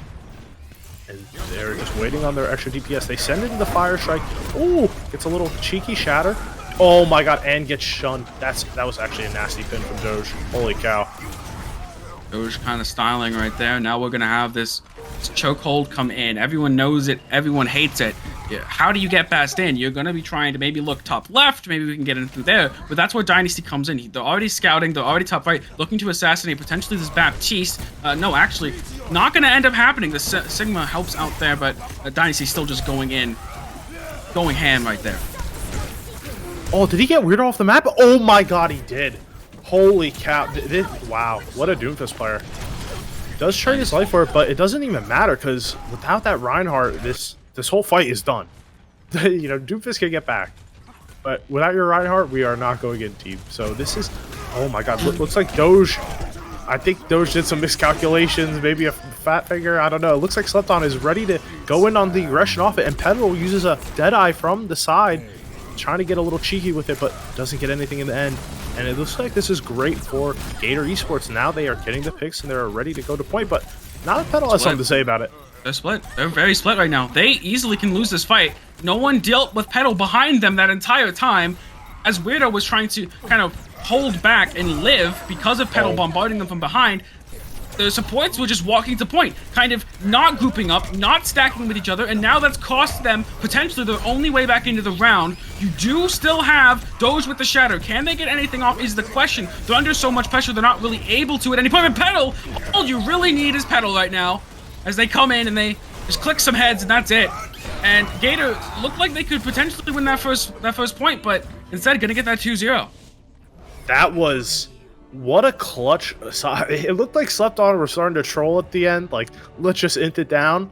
But Pedal just stays on that flank and actually gets so much done, makes so much space, forces the Reinhardt for, oh my god, I'm Weirdo, sorry. Forces Weirdo to just try and deal with him, and their whole team is split on basically a one-team fight. That's super unfortunate if you're the side of Gator. But Slepton, you know, proving you right so far, saying, you know, they are the obvious better team and wanting to show that here. Yeah, and I think a big thing about that is the second round was much more what we kind of expected coming into this matchup in terms of what Slepton is capable of versus what we have expectations for Gator Esports. That first round was kind of, they got that first touch and then it felt like Slepton was having a very hard time getting back in. Once they did, however, Gator Esports on that attack really kind of were a bit flustered at times. They were very uncoordinated in terms of how they were playing around their ultimates. I mean, the shatters were not hitting, if you will, if I can say that. Like, they just were not hitting, and we saw that in the beginning with Weirdo, was just like trying to go for these crazy plays. I think maybe thinking they need to do more than they actually should, kind of maybe getting in their own heads a bit going up against this tier 2 team in Slepton. And I think that really is a detriment to them. You have to kind of keep playing your own game no matter who your opponent is. I mean, I've played matches before where I am woefully outplayed by the enemy team, where they have, like, let's say 4,600 players, and back then I was like a 3,800 player, and it was just like, oh, we can't do anything. But you still have to play your game. You still have to try and play your style, because if you start messing up, you start getting flustered, you're just going to end up playing worse. Definitely, it's the classic mental crumble, you know. It's all about keeping your head into it and trying your best throughout the whole time. But it's easier. It's a lot easier said than done. Yeah. It's easy for you to say it behind when you're watching the game. When you're in the game, it's very, very difficult. So I hope Gator Esports are just keeping their head into it and ready to, you know, try and get this next map, because this is their tournament on the line right here. I've been made aware that the map too is Junkertown. Yeah, so, I think it's interesting because it is loser's pick, and I was not under the impression that Gator Esports would be kind of this Junkertown liking team. Maybe they're going to try to run the rush on it. It's very effective as a not very effective. It's almost effective as a spawn hold, and then it falls off from there. There's just so much space for the enemy team to kind of position DPS, like Pedal, for example, who in that last fight on Control Center had so much space because Gator Esports got so split. They weren't stacking. Might have been comms were very, very, very, very splintered. And that led to Pedal just being able to get the flank of the sentry off and just click some heads like Pedal is known to do. And yep, like that graphic says, it is going to be Junkertown. It is Gator Esports' last chance here in this tournament. If they lose this one, they are out and will be Slepton, moving on to face the winner of Leave Shoes Money Crew versus Harrison University, who, in fact, Harrison University is actually up on that, so it might be a little bit of... It could have been a collegiate matchup here if Gator Esports did end up moving on, but maybe they can kind of fight back and join Harrisburg in that second round lower bracket. Definitely. And it looks like... I always look at the attacking teams when they're just trolling, and, you know, let's not look at them. Slepton are running the Fair Widow. I actually really like this comp. You know, the Ball Sigma is like, it's super, you know, hard to deal with. You know, you can't really deal with one without dealing with the other. You know, you have Moser in the back, just super free to do whatever they want, and so they're the DPS. It looks like Gator are sticking with the Hog. And Dark Swan, I don't. Oh, Gator Esports moment, I guess, where we're seeing Weirdo swap off to that Hog, and now it's time for Dynasty to kind of be I mean, oh looking my at this, god, right? Dynasty is pounding. Already gets 2 when we're like not even 30 seconds in, and just completely halts the fight. Oh, Zekranox has something to say about that though. Get off my high ground. The res will be coming in from Aspen, and oh, Dynasty, gets already back and dies twice in 40 seconds. So, the fight will be still going on for Gator. Gator's with this, I want to say Frankenstein looking comp. Okay, so now they're on the Hog and Ball, which isn't super bad, but this does feel like a weird comp. It's weird to say the least, and we're going to be seeing Dynasty swap off that Pharaoh. I think it was kind of a disrespect pick, maybe under the impression that they wouldn't have the DPS capable of dealing with it, but I think Zekranox changed that story very quickly. But now, onto the Casty, looking to shut down these flankers and Harmony and Dark Swan. And right now, how are you getting in? You're just getting kind of crumpled in your spawn right now, and they're just going to be able to push forward and just take you out. I, for one, am kind of worried here. You could just swap off to like potentially a double shield composition and just try to pull Cowman over and over again and try to just lower their resources and just try to pressure them out. But instead, going to be opting for this Hog and Ball torture composition, which is not great right now. Yeah, this is looking like a brutal spawn hold right now. They do have the EMP and Whole Hog for the side of Gator Esports, but Slept On are already using their Flux, and oh, clips him with the EMP, just his little toesies. And then now he's gone. But it's still not looking great for Gator. Oh, is Dynasty? He does get Dynasty off the map. So now we're getting some picks here for Gator. This is looking good. Oh wait, Pedal stall out though. Pedal moment right now. Pedal moment, as we're kind of seeing, like, how do you get out of here? You don't have the shield, you don't have Sigma. If Weirdo was a Sigma, they can kind of try to push their supports into positions, right? They can try to move with them. Weirdo just walking up at this comp is just going to get discorded, going to get flashbanged, going to get murdered. And so now you can't really do that. So the swap over to Sigma now makes a lot more sense. You can see them trying to push up and push back Cowman. He must have heard you. He must have heard you. Now he's heard you, made the swap.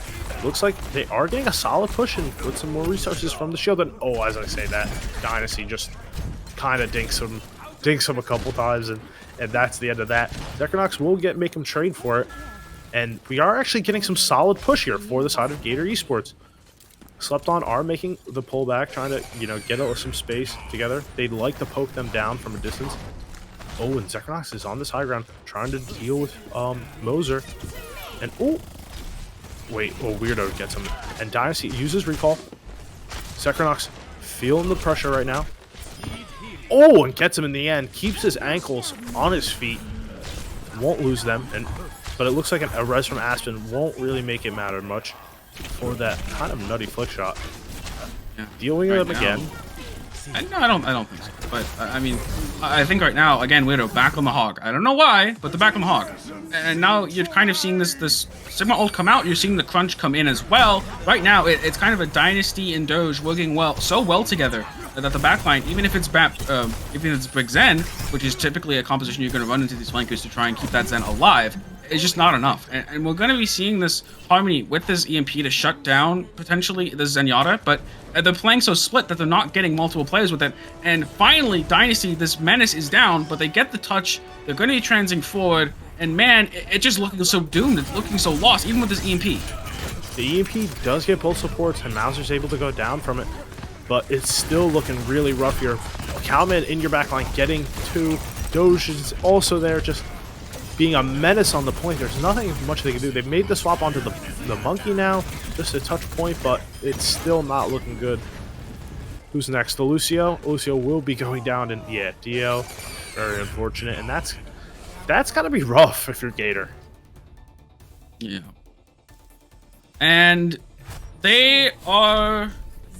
It's kind of rough, It's a little rough if you are Gator Esports right now. I mean, coming into this kind of was a tournament that has a lot of powerhouses in it, and Gator Esports just doesn't have that punching power to fight back. And we're going to see if the defense can do anything, but I think it's going to be... If we're running Hog again, I don't think that'll work out. And right now, it just seems that Dynasty and Doge on this backline, just as a ball and tracer alone, are enough to kind of pressure out Dio and Shun. And when that's the case, when all you need is that ball tracer to really eliminate a Brig Zen from the equation, even with Weirdo there to try and help them out, that is just so massive, because it's going to force more players to try and walk back from Gator Esports, and that's going to give Petal all the space they need.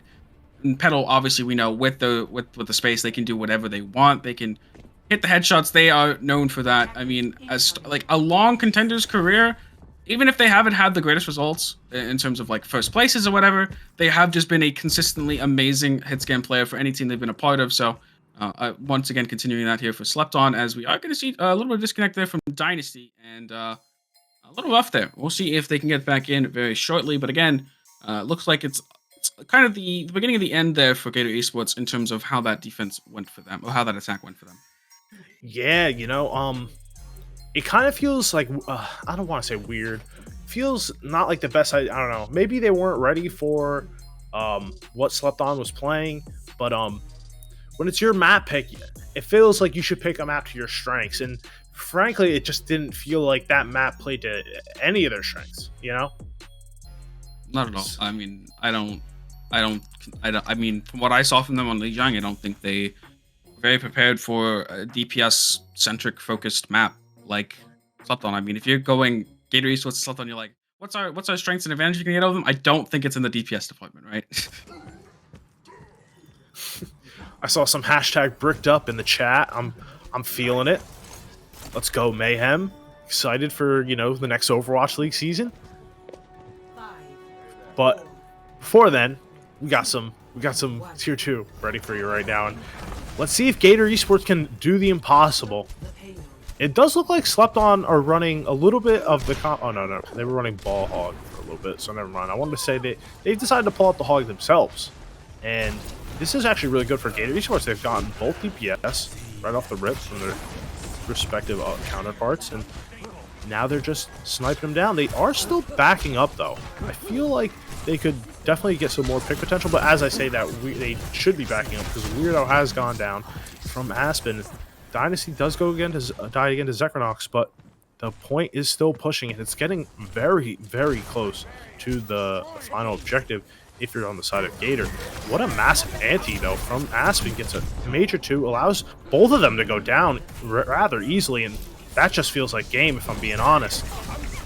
Yeah, someone on the point, yeah, but it does feel like game. They are fighting back a little bit here with this Hanzo and Samba, but I mean, they have to be careful. That point is 0.07 meters away from going in. Petal with that Venom Mine does find another pick. Harmony trying to fight for their lives on this point right now. Weirdo is going to help them out, but it's Dynasty against the world, and right now the bunch off is going to get the C9 secured, and that's going to be Slept On moving forward into the lower bracket. Should be going up against loser of map 8, so either Wisp or Redbird. Right now it looks like Wisp is in the lead for that round, but yeah, that's going to be a nice next opponent for them after Gator Esports kind of just falls a little flat here. Yeah, rather unfortunate too on their own map pick. You would have liked to see a lot more, maybe like a rush side, hopefully rush side map. I think you can play maybe Rialto, like a bunch of other maps I could think that really favor rush. And, it felt like they were, wanted to play the rush. They looked good, decent on the rush when they were doing good on Ilios, not Ilios, sorry, Lijiang. But I don't know, it just felt like a rather big, error to pick a map that doesn't really suit what you want to play, We can always talk about meta, what's good, this, that, but at the end of the day, you should really play what you're comfortable with and what you know you are good with, and that will show results. Yeah, and I think they kind of moved away from that comfort. I know Harmony, sim player, once again moving over to that Sombra. I mean, it's a short exit, a quick exit there for Gator Esports, but that kind of was the expectations there, the 8th seed for a reason. And going up against a strong opponent in Slept On is kind of, who I believe were the 3rd seed, not 3rd seed, 4th seed, I believe, in this tournament. So not the worst opponents to go out to, Solaris and Slept On. And speaking of Solaris, they did end up winning that match up in the upper bracket there, 2-1 over Maryville. Quite a banger of a match. And then in the lower bracket, we have HU Storm going up against Choose Money Crew on the other stream right now, twitch.tv/FL Mayhem. And right now that is a 1-0 for HU Storm, but that might be changing. Don't quite know what's going on that stream. You're gonna have to go over there to check that one out. And right now we have Wisp versus Redbird, who's going to determine who is playing off against Slept-On. So that should be a fun match no matter who does go down. Redbird, again, new roster, not going to have that American Tornado core like before. And Wisp has had a lot of time to play together. A lot of these players have been playing together for a very long time. So interesting to see that happen up there. So again, but those matches are going to be finishing up very shortly. We're going to have moving on in the brackets right now. But Solaris, #1 seed right now in that winners finals. Well, you know, I kind of wish it was a better game, if I'm being perfectly honest, but it was a pleasure casting with you, Worst. Couldn't have been happier to do this myself.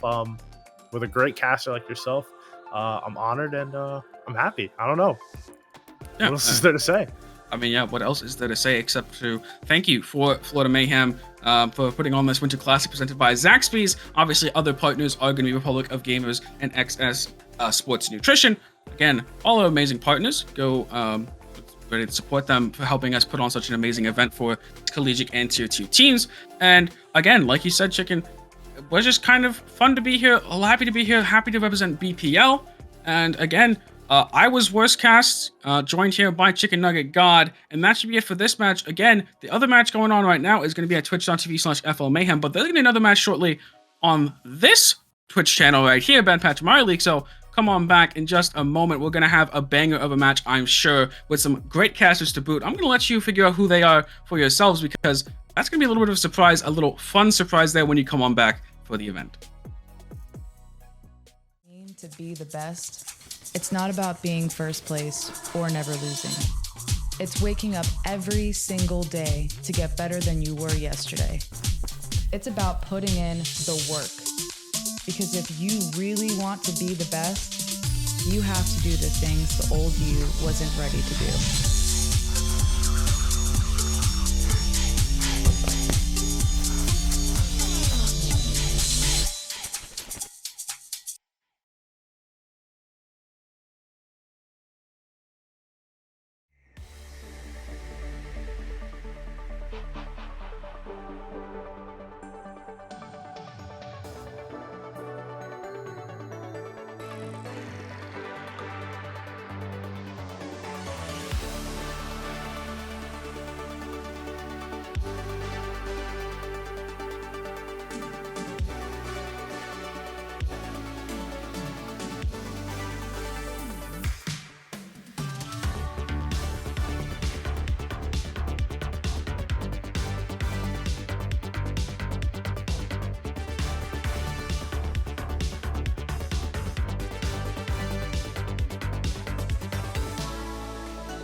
to be the best, it's not about being first place or never losing. It's waking up every single day to get better than you were yesterday. It's about putting in the work. Because if you really want to be the best, you have to do the things the old you wasn't ready to do.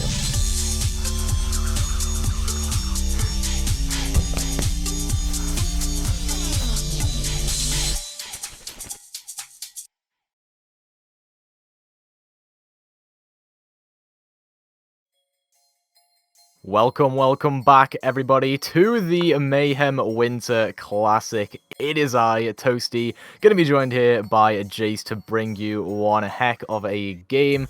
Redbird Esports versus Slept On. And these two teams, we've seen a good bit of them today. Slept On had a bit of a breeze of a game just moments ago. And Redbird, they were in the winners bracket and actually just got knocked down in a pretty close game. Yeah, we found ourselves with two teams that, well, they can't afford to lose. It's lowest bracket, and the prestige for one of these teams as well. I think the ghost of American Tornado is really going to follow them. I am, of course, on about Redbird Esports. We're going to have a look at the bracket on screen here, Toasty. This game, I'm interested to see how it lines up. I think Slept On do have some experienced players. We've actually seen in the Mayhem Winter Classic. Sorry, we've actually seen in the Mayhem Classic before. They played in the 4-1 under different teams. They've come together again, so I'm excited to get another look at some of these Slept-On players as well. Yeah, absolutely. I'm excited to see what happens with Redbird specifically, right? Because coming off this loss against a Wisp now, like you say, it might be shadow of their former glory, but they do still have some pretty good players under their roster. Yeah. And they should hopefully have good chances coming into this. Yeah, I think so. You know, it wasn't just sort of the roster that was the firepower as well. They have a good institute to be able to sort of lure all the former American Tornado players that have now gone on to Overwatch League. You need to have some form of setup, and you know, players need to buy into that. We have a look at some of these rosters. This DPS matchup, by the way, is going to be absolute Armageddon. Petal and Dynasty were so nasty last time. I got to look at them. Petal's Cassidy is just lethal. Yeah. So I'm interested to see how he goes up against Vision and Aiko. I mean, for the tank line as well, his former Overwatch League main tank gig, the Reinhardt Shad himself, going up against Doge, who's been around the scene in North American contenders for a while as well. So yet again, that's probably going to be an absolute... it's just going to be a fiesta, right? Like, there's going to be so much action from the main tanks. I mean, the support line as well. Aspen, Moser, Lyran, Rupel, I think are definitely more on the come up, and Aspen, Moser have been around for a while. So I'm interested to see. Minus Gig, actually, now that I look at it, Toasty, it looks like Redbird are definitely sort of more on the up and up, and Slept On as sort of the old dogs in the scene. Yeah, absolutely, and an interesting storyline to bring up here as well from the previous classic, the Fall Classic, is that Petal and Aspen were on the same team on Altiora in that last one. The difference here is that Aiko is not joining Petal in the DPS line, but against them, and that is what I'm looking at. This kind of DPS line. I want to see how that kind of from friends to rivals matchup is going to go. Yeah, it's the ultimate arc. It probably will be a better love story than Twilight, ladies and gentlemen. But nonetheless, there is all is fair in love and war, and this is absolutely a war because this is an elimination bracket. If you lose, you are home. Yeah, absolutely. The stakes of this game, of course, we are in the loser bracket round 2. So obviously, even after this game, these teams probably, I think, still have to play one more game before losers finals. But the loser just goes straight up home. They don't get to play any more games, so it's all to play for here between Slept On, who just had a dominant game against Gator, and then Redbird, who came off of a loss against Wisp, but it was hard fought. Yeah, I think so. Oftentimes, I think it can go one of two ways when you sort of come off the back of a game and you go straight into the next one. We've seen it happen in BPL where teams and players can really build momentum. They stay warm and they just like absolutely shred through the maps, and it looks like, you know, they never took a break. They didn't need the cooldown time.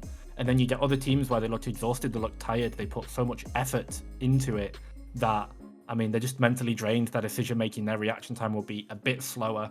And at this level that we're playing at, one of the highest levels we can get outside of Overwatch League, a couple of seconds where you just don't quite manage to flashbang the Tracer, you manage to just drop your Reinhardt shield for half a second, like these are the the gaps. These are the moments where some of the better players, some of the more experienced players can really punish you.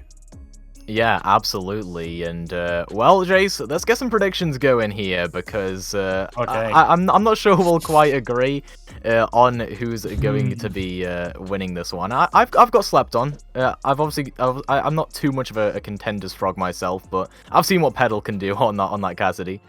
Petal is nasty on the cast. I expect him to play it as well. Probably will. I mean, ball compositions are definitely more at the moment as well. Petals, Tracer, and Echo, I think, are also very good. I mean, DPS line that he's playing next to as well. Like, I mean, Dynasty is no joke as well, particularly on that Echo. I'm gonna go with. Let's make it interesting. I'm gonna go with a 2-1 Redbird. I'm gonna go with Redbird Esports, and I'm gonna give them the dub. Interested to see if Gig will pull out the Reinhardt. But I just please hope for one of these maps we get to Busan and we get Mecha Base, we get to Lijiang and we get Control Center, we go to King's Row and we get Reinhardt for the whole map. I just really want to see both of these teams play Rush and just have these two great Reinhardt players, some of the best that we've got in Tier 2, just smash into each other. Just the content is going to be unreal. Yeah, and as well, talking about Gig, right? Obviously, ex-Valiant player. I have in my mind right now, I don't remember if this was Gig or Dreamer at the time, but remember that 6k McGravy bomb that came through on Blizzard World? That was Gig the pin was that Gig or was that Dreamer? It was Gig. I believe Dreamer's iconic moment was when he stepped off the payload on Route 66 second to knock 6 down. I think that was Dreamer. But yeah, as I said, like Gig was on the Valiant, I believe, in Season 3. Before being on the Valiant was considered an insult. So, Gig, yeah, as I said, was on that roster with people that still lasted him through. So, I mean, he himself has a point to prove. This Redbird roster has a point to prove, and I like to see it because, as we said, the shadows of the former Flock, that American Tornado team that have gone on to brighter things in Tier 1, this team are looking to be the next up. They are the new kids on the block, and they've definitely got a point to prove, and they're going to be led by a veteran presence in Gig. So just the narrative, the whole arc for this Redbird roster is just a script writer's haven. I'm really interested to see how they adjust, how they adapt, and in particular the macro compared to Slepton, who, as I said before and right at the start of the segment, Toasty, Slepton are an experienced roster with a lot of synergy together. Yeah, absolutely. They obviously, like we say, they got the former teammates together from the previous, Fall Classic, but also, like you say, there's a lot of other pieces to this roster that could bring the pain. We'll see though, as we are starting off on Garden, and Ripple goes down early on. What is that? Dynasty somehow picking him up. Slepton looking to engage on that. They get the pile drive in, and they force Redbird back. Yeah, they forced them back. Redbird, I think, coming out on the composition that is better. It's more suited, but I mean, individual skill shows up there. That composition from Redbird should be able to win, but it needs the sustain of the Moira. Once you lose all that source of heal, you lose so much tempo. You don't get coalescence later into the fight as well, and it means that they can engage. And look, Dynasty gets poked out low though, but finally, look, the Redbird Esports Titans, they get to advance and actually play the video game. Yeah, Moza went dangerously low on that engage as well. Redbird weren't quite able to finish the kill, and instead it's Gig to go down, so the main tank is out of the fight. We do manage to get the flip through, however, so Redbird on in an awful position, and Slepton gonna have to try and retake this just against a little bit of stall, and my, are these compositions stally, I'll tell you that much. Pedal has a pulse bomb in hand, could potentially just dash in and use it, but no, not gonna opt to. You don't really need to use ultimates here, just trying to get that. Okay, never mind. Yeah, use ultimates, I guess. Throws in the pulse bomb, there's a beat from Lyre, and they think it's winnable. Moza goes down with that Transcendence in hand as well. That's a really important kill, actually. He's now Ripple gonna re-engage with the Coalescence, and Redbird are gonna win this team fight. Yeah, I actually really like this call from Ripple, because what it does is it basically plays a game of Overwatch poker. Both teams just keep raising, and Redbird Esports, they've got the ultimate royal flush in that EMP from Echo. There is nothing that Slepton can really do about this apart from wait and pray for a God Transcendence to come out from Moza. The Monk has to come up big here for Slepton, because if not, Redbird are just going to smash into them with an EMP. Indeed, and there's the mines coming through from Doge, at least zones off some players on Redbird, and Gig is all the way out, but they do manage to escape as it's going to be Moza going down with the he doesn't get anyone again. Echo, I think, solo EMP'd them. Yeah. What a play from Echo, and I think that just kind of puts a nail in the coffin for Slapdawn. I don't think they can really get anything done. You see Petal try and hero pulse bomb that, but it doesn't quite work out. Yeah, they were already winning the fight, so just Eiko just secures it. They definitely knew that Moza had Transcendence, waited so long in the backline to ensure that Zenyatta didn't look for anyone else. The only target that the Mexican hacker lady had was that Monk of Moza, and down he went now. 85% on the board. Slept on. They've got a wealth of ultimates, Dynasties in particular, and Moses, who did not get to use it in the last fight. That's going to be their win conditions, but Redbird Esports know that and expect them to just pile on this Zenyatta. Look, Gig's already got Zenyatta of Moza in his sights. Yeah, and there's that Transcendence popped in response to Rupel's Coalescence. As the overtime's going to be procced and Slept on have to try and make a play here, but Aspen goes down. Now you can't protect Moza. They're going to fall next to Iron as Lyre gets the boop off onto Doge off of the map. An environmental kill. I'm pretty sure it's on the bingo card from earlier, but I think that was already cashed in. As this will be a Redbird Esports just doing the cleanup. It's just the Echo on the point. Like at the first round, it looks like. Yep, looks like they've cashed in and the money is well and truly up and online for Redbird. They sort of hit the jackpot in this round. They got the compositional difference. Slept on, did not adjust. They did not have time to adjust. They chose not to. And well, Redbird Esports, they played some pretty solid six-man. I'm sure Tox in the production room is going to be very, very happy. He's a six-man, enjoy himself, loves this composition. And Redbird Esports played it really, really well. Something I like particularly is the lack of hesitation from Eiko to just rip the Transcendence. He knew that, the EMP. He said, hey, if I just hit the EMP here, if I just get one or two, it's already fight over. We've got a pick. This buys us so much time, so much space. I take down the Zenyatta. That's no late fight win condition with the Transcendence or with the Discord Orb to surprise turn the fight. Redbird Esports playing the macro game brilliantly here. They're not afraid to play at a ridiculously high tempo and use these ultimates as they come online and lay them together. Now we're going to be going on to Control Center, Toasty. This map is a social experiment. I've said this many times. I have no idea what happens on this map. Both teams going on pretty much standard compositions. It's going to be Sim, Junk, but Slept on though. Dynasty is on that Doomfist. Let's see what he can get done. I mean, manages to catch Eiko, but does trade their life for it, and actually Moza has had to use the immortality early on. Vision just able to charge up this beam and put so much work in. As Petal goes down, that should carry Blair out of the fight, for going off what we were saying earlier. And there's just going to be some tempo gained here. Slapdawn actually is he just slammed them down. Oh my! Catches a couple and they turn that fight around. I was saying it as if Slapdawn was out of the fight, but never mind, Redbird. They dropped the ball.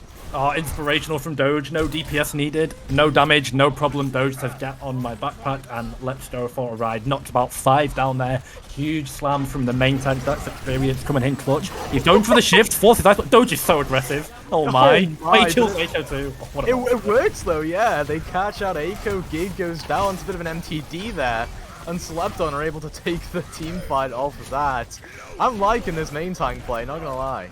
Doge is crazy. They're just the level of the ability to just absolutely send it in that fight. Like, Doge didn't care. He was going for that every second of the week, anytime, any reality. 9002. Dynasty though, we'll say that's unlucky. We'll say that's unlucky. Yeah, we'll call that an unlucky moment, you know, incomprehensibly unlucky, I suppose, for Dynasty there. There's gonna be the bomb invested by Burger Bandit. See if they can get anything. No, doesn't look like it. Instead, it's gonna be the bomb tossed into the back. That's gonna be big for Iron potentially. It deals damage to the shield. There's gonna be a shadow from Doge onto Gig though, and they actually get the kill onto them. Petal with the cleanup. Beat invested now for Redbird to try and turn this fight around. And to be fair, Moza and Burger Bandit both go down. Dynasty trying to get the clean play with the slam. Doesn't quite work. And it appears that Redbird have actually won this team fight. They have, and they've managed to get a really nice percentage on the board as well. It's going to be a little bit harder to retake into that Sim and that May, particularly now that both of those ultimates are online. It's going to get a bit easier for Redbird, but I mean, if they get a pick with Dynasty, the reason that Dynasty is on this Doomfist, ladies and gentlemen, is to try and one-shot Vision on that Symmetra. You can't lamp someone if they get absolutely slammed into a wall. Speaking of into a wall, Doge gets locked between one and Gig. Well, Gig and Vision clean up this fight thanks to the Blizzard from Eiko. Brilliant stuff there. That wall was, I mean, perfectly timed with you saying it as well, but perfectly timed to catch out Doge like that. So, I mean, Redbird is starting to gain tempo now. Yeah, that fight was so quick it was over before I could even throw it in Redbird Esports. That's not too bad. They commit the mail, so that's going to be a little bit of a window for Slepton to really go for the picks again. This is going to be a high noon swing from Petal. They've got point control though. The slam! Gig, the hero play, catches them out on the sidelines, and many other players have slept on as well. Manages to get the follow-up with their team. Vision and RuPaul, the big damage dealers. Yes, Baptista's a damage dealer, getting the kills through. That is also Chad main tank play if we're talking about Doge. Yeah, great slam. Unfortunately, Redbird there just overwhelming and clean up, and we're getting to about even territory now. There's only going to be maybe 2 or 3 fights left in this entire thing. Slepton have finally made the adjustment over to the May, but this sim, the amount of backloaded damage that you get in this fight, just so much late game threat, so much late fight threat from Vision. Slepton, they really need to kill this sim, because otherwise I think Vision is just going to be able to walk this one in. Yeah, and they have that photon barrier coming up as well. That is going to prevent, well, probably some deaths from that bomb, but actually it's Shatter. Comes up big there for Doge, catches a couple, Vision dies to it because of that. And Gig actually going down means a Slepton coming back into this. You get the flash kill onto Aiko. And, 90%, they've actually turned this around. Gonna make it a kind of last fight territory situation. Yeah, it is a gift from Vision there, like a moth to a flame, just sort of wanders, looks up at the Diva Bomb, and splat he goes. Boom, shattered into a million pieces, turned to ash and dust. Redbird Esports now, they've got a lot of time to be able to swing this back. They only need to win one fight. They're going to entry with the window. They managed to freeze up the Reinhardt with Gig. You can't knock him down. There we go. There's the shatter. Yep, Gig lays it down after the enemy Reinhardt was frozen just a little bit before, a little bit after they were, rather. And there's no one there to touch for Slepton as Redbird Esports take the first map. Honestly, if the main tank matchup was anything to go off of there, we've got a series on our hands, Jace. Yeah. Certified banger, we shall say. This Reinhardt duel was so fun. Felt like they were going for shifts off cooldown, they were going for slams off cooldown. Look at this slam from Doge, like he's got 1500 HP shield left, he's got 200 HP on his actual character. He's just walking at Gig because he doesn't care. He just knocks him down, 5 on the floor as well. Like some may call it a brainless play, but when you have that level of confidence, you just have to call him a Chad for it. It was a huge play. They were down in that fight. They were going to be facing a lot of dangerous resources that came out from Redbird, but I mean, if they're 5 on the floor, guess what? They can't use those ultimates. So Doge gets a slam. Unfortunately, it is in vain as Redbird take the map, and actually, I didn't really talk about it, and we sort of just glossed over it as we got into the end of the map because it sort of happened quite quickly. The re-engage from Redbird Esports was really, really good. They got the wall, they rotated onto the objective, they forced Slepton to go towards them, they used that mail. The sim wall was really defensive. They spaced it very, very well, and they just sort of walked them in and cleaned them up. So great target focus from Redbird, great play on Control Center, one of the more difficult maps in the game. You're going up against an experienced Brawl main tank, an experienced May as well in Dynasty, and Petal on the Cassidy has been a menace every time I've seen him. They managed to contain him really well too. So Redbird Esports 1-0, they draw first blood, and honestly looked pretty impressive on Lijiang Tower. Yeah, and it's funny you say Dynasty on the May as well. Dynasty during that round was mostly on the Doomfist, a very interesting stylistic choice. I do think that says a lot about how Slepton have been wanting to play this. A lot of how they've been playing is kind of relying on these team fights debilitating into a very scrappy situation, and then what happens off that is they try and make a play, whether it be Doge hitting a fatty shatty, whether it be Dynasty coming up big with a couple of kills in the backline, or Petal as well for that matter, or if it's just the consistency outmatching that of Redbird. That's how they're trying to play this. However, sometimes that backfires. Letting it debilitate into chaos like that is not what Slepton need, especially, like you say, with the re-engage from Redbird being great in 9 situations out of 10. Yeah, one of the things that you want to do when you play Doomfist fundamentally is find for these fights to devolve, right? Because Doomfist can just send someone into a wall and then fold their body into they turn them into a bagel, essentially, right? They just fold them like a piece of, I don't know, like cloth, essentially. They just make them go to splat. But the Doomfist from Slepton was dying so early in these fights. Dynasty was going down, and then who was alive on the side of Redbird? It was the Symmetra. And when those fights devolved, the Doomfist should be in this situation, should be able to clean up, go on the Baptiste, go on the Symmetra, look for the picks, look for the split. The Doomfist is there to kill the Sim, to send her flying into a wall, to give her the Numbani point A attacker's treatment, I can't really stress it enough. And that didn't happen for Slepton, and they lost so many fights because of it. It was so punishing. And I was sort of just hoping that they'd swap to May and Sim earlier. If they just mirrored, I think they had a better chance. But really going with that Doom, it was a high roll. They definitely put it all on black, and unfortunately for Slepton, I mean, it came up red basically every single time. Yeah, exactly. And now we're on to Route 66, a map where we're not going to see the rush as much. So a bit of a stylistic change, I reckon, here for, I think, both of these teams. We might get to see the Petal Echo start to be a bit more prominent. If they play it, no, they're playing the Ash instead and Dynasty on the Echo. I think that's all right. That should be a BM in the chat. Always love seeing the matchups on these players because they've played against each other. Aspen ratioed earlier as well. That was funny. Nice. Love that for her. Definitely a screenshot on the Twitter if needed as well to try and farm some clout, but I'm sure she's got enough, been in the scene for ages. Redbird Esports, both of these teams actually going with the hamster comp. It's expected, probably the strongest on this map. That's going to be a quick scout from Akos, and now Redbird have got full information for Slepton. And well, Petal doesn't quite have the damage boost from the Mercy, but Petal's Ash is definitely going to be something to look out for. Indeed, a Petal on the Ash here. If you can get those dynamites into the core and put pressure on the back line, I think with these sight lines, could set up an engage pretty well for Slepton, especially with Doge's disruption. See what can happen off of that, though. It's all about posturing, taking these kind of 1v1 duels you see across the map, doing Tracer versus Sombra, Ball versus the back line, that kind of stuff. As Moser does end up going down, that was an engage from Gig to set that up, I believe. Helped, of course, by the Discord as well. So with the Zenyatta gone, it looks like Slepton, their attack's going to get shut down pretty early on in this team fight. But with Vision going down, they can at least disengage with high hopes. Yeah, so Petal dying here means that Slepton really don't have an off angle with the Sigma look. Burger Bandit, aka I believe that's Icy, actually has to be on the low ground here so they don't get high ground pressure. And once Slepton have forced Redbird Esports and their supports back, Petal will take gas station, and then that's going to be just a firing range a day at the shooting range. But that doesn't happen. Redbird Esports, they pass up, they kick up the tempo. Yet again, that EMP comes down, and I mean, two are in the grave because of it. Yeah, I think a much quicker EMP than the Li Zhong round as well there for Eiko. So fast. As they end up catching the backline with it. There are a couple of extra kills here for Slepton, though, and I mean, you saw a bit of a spawn camp attempt there, but it's a Tracer and a Sombra.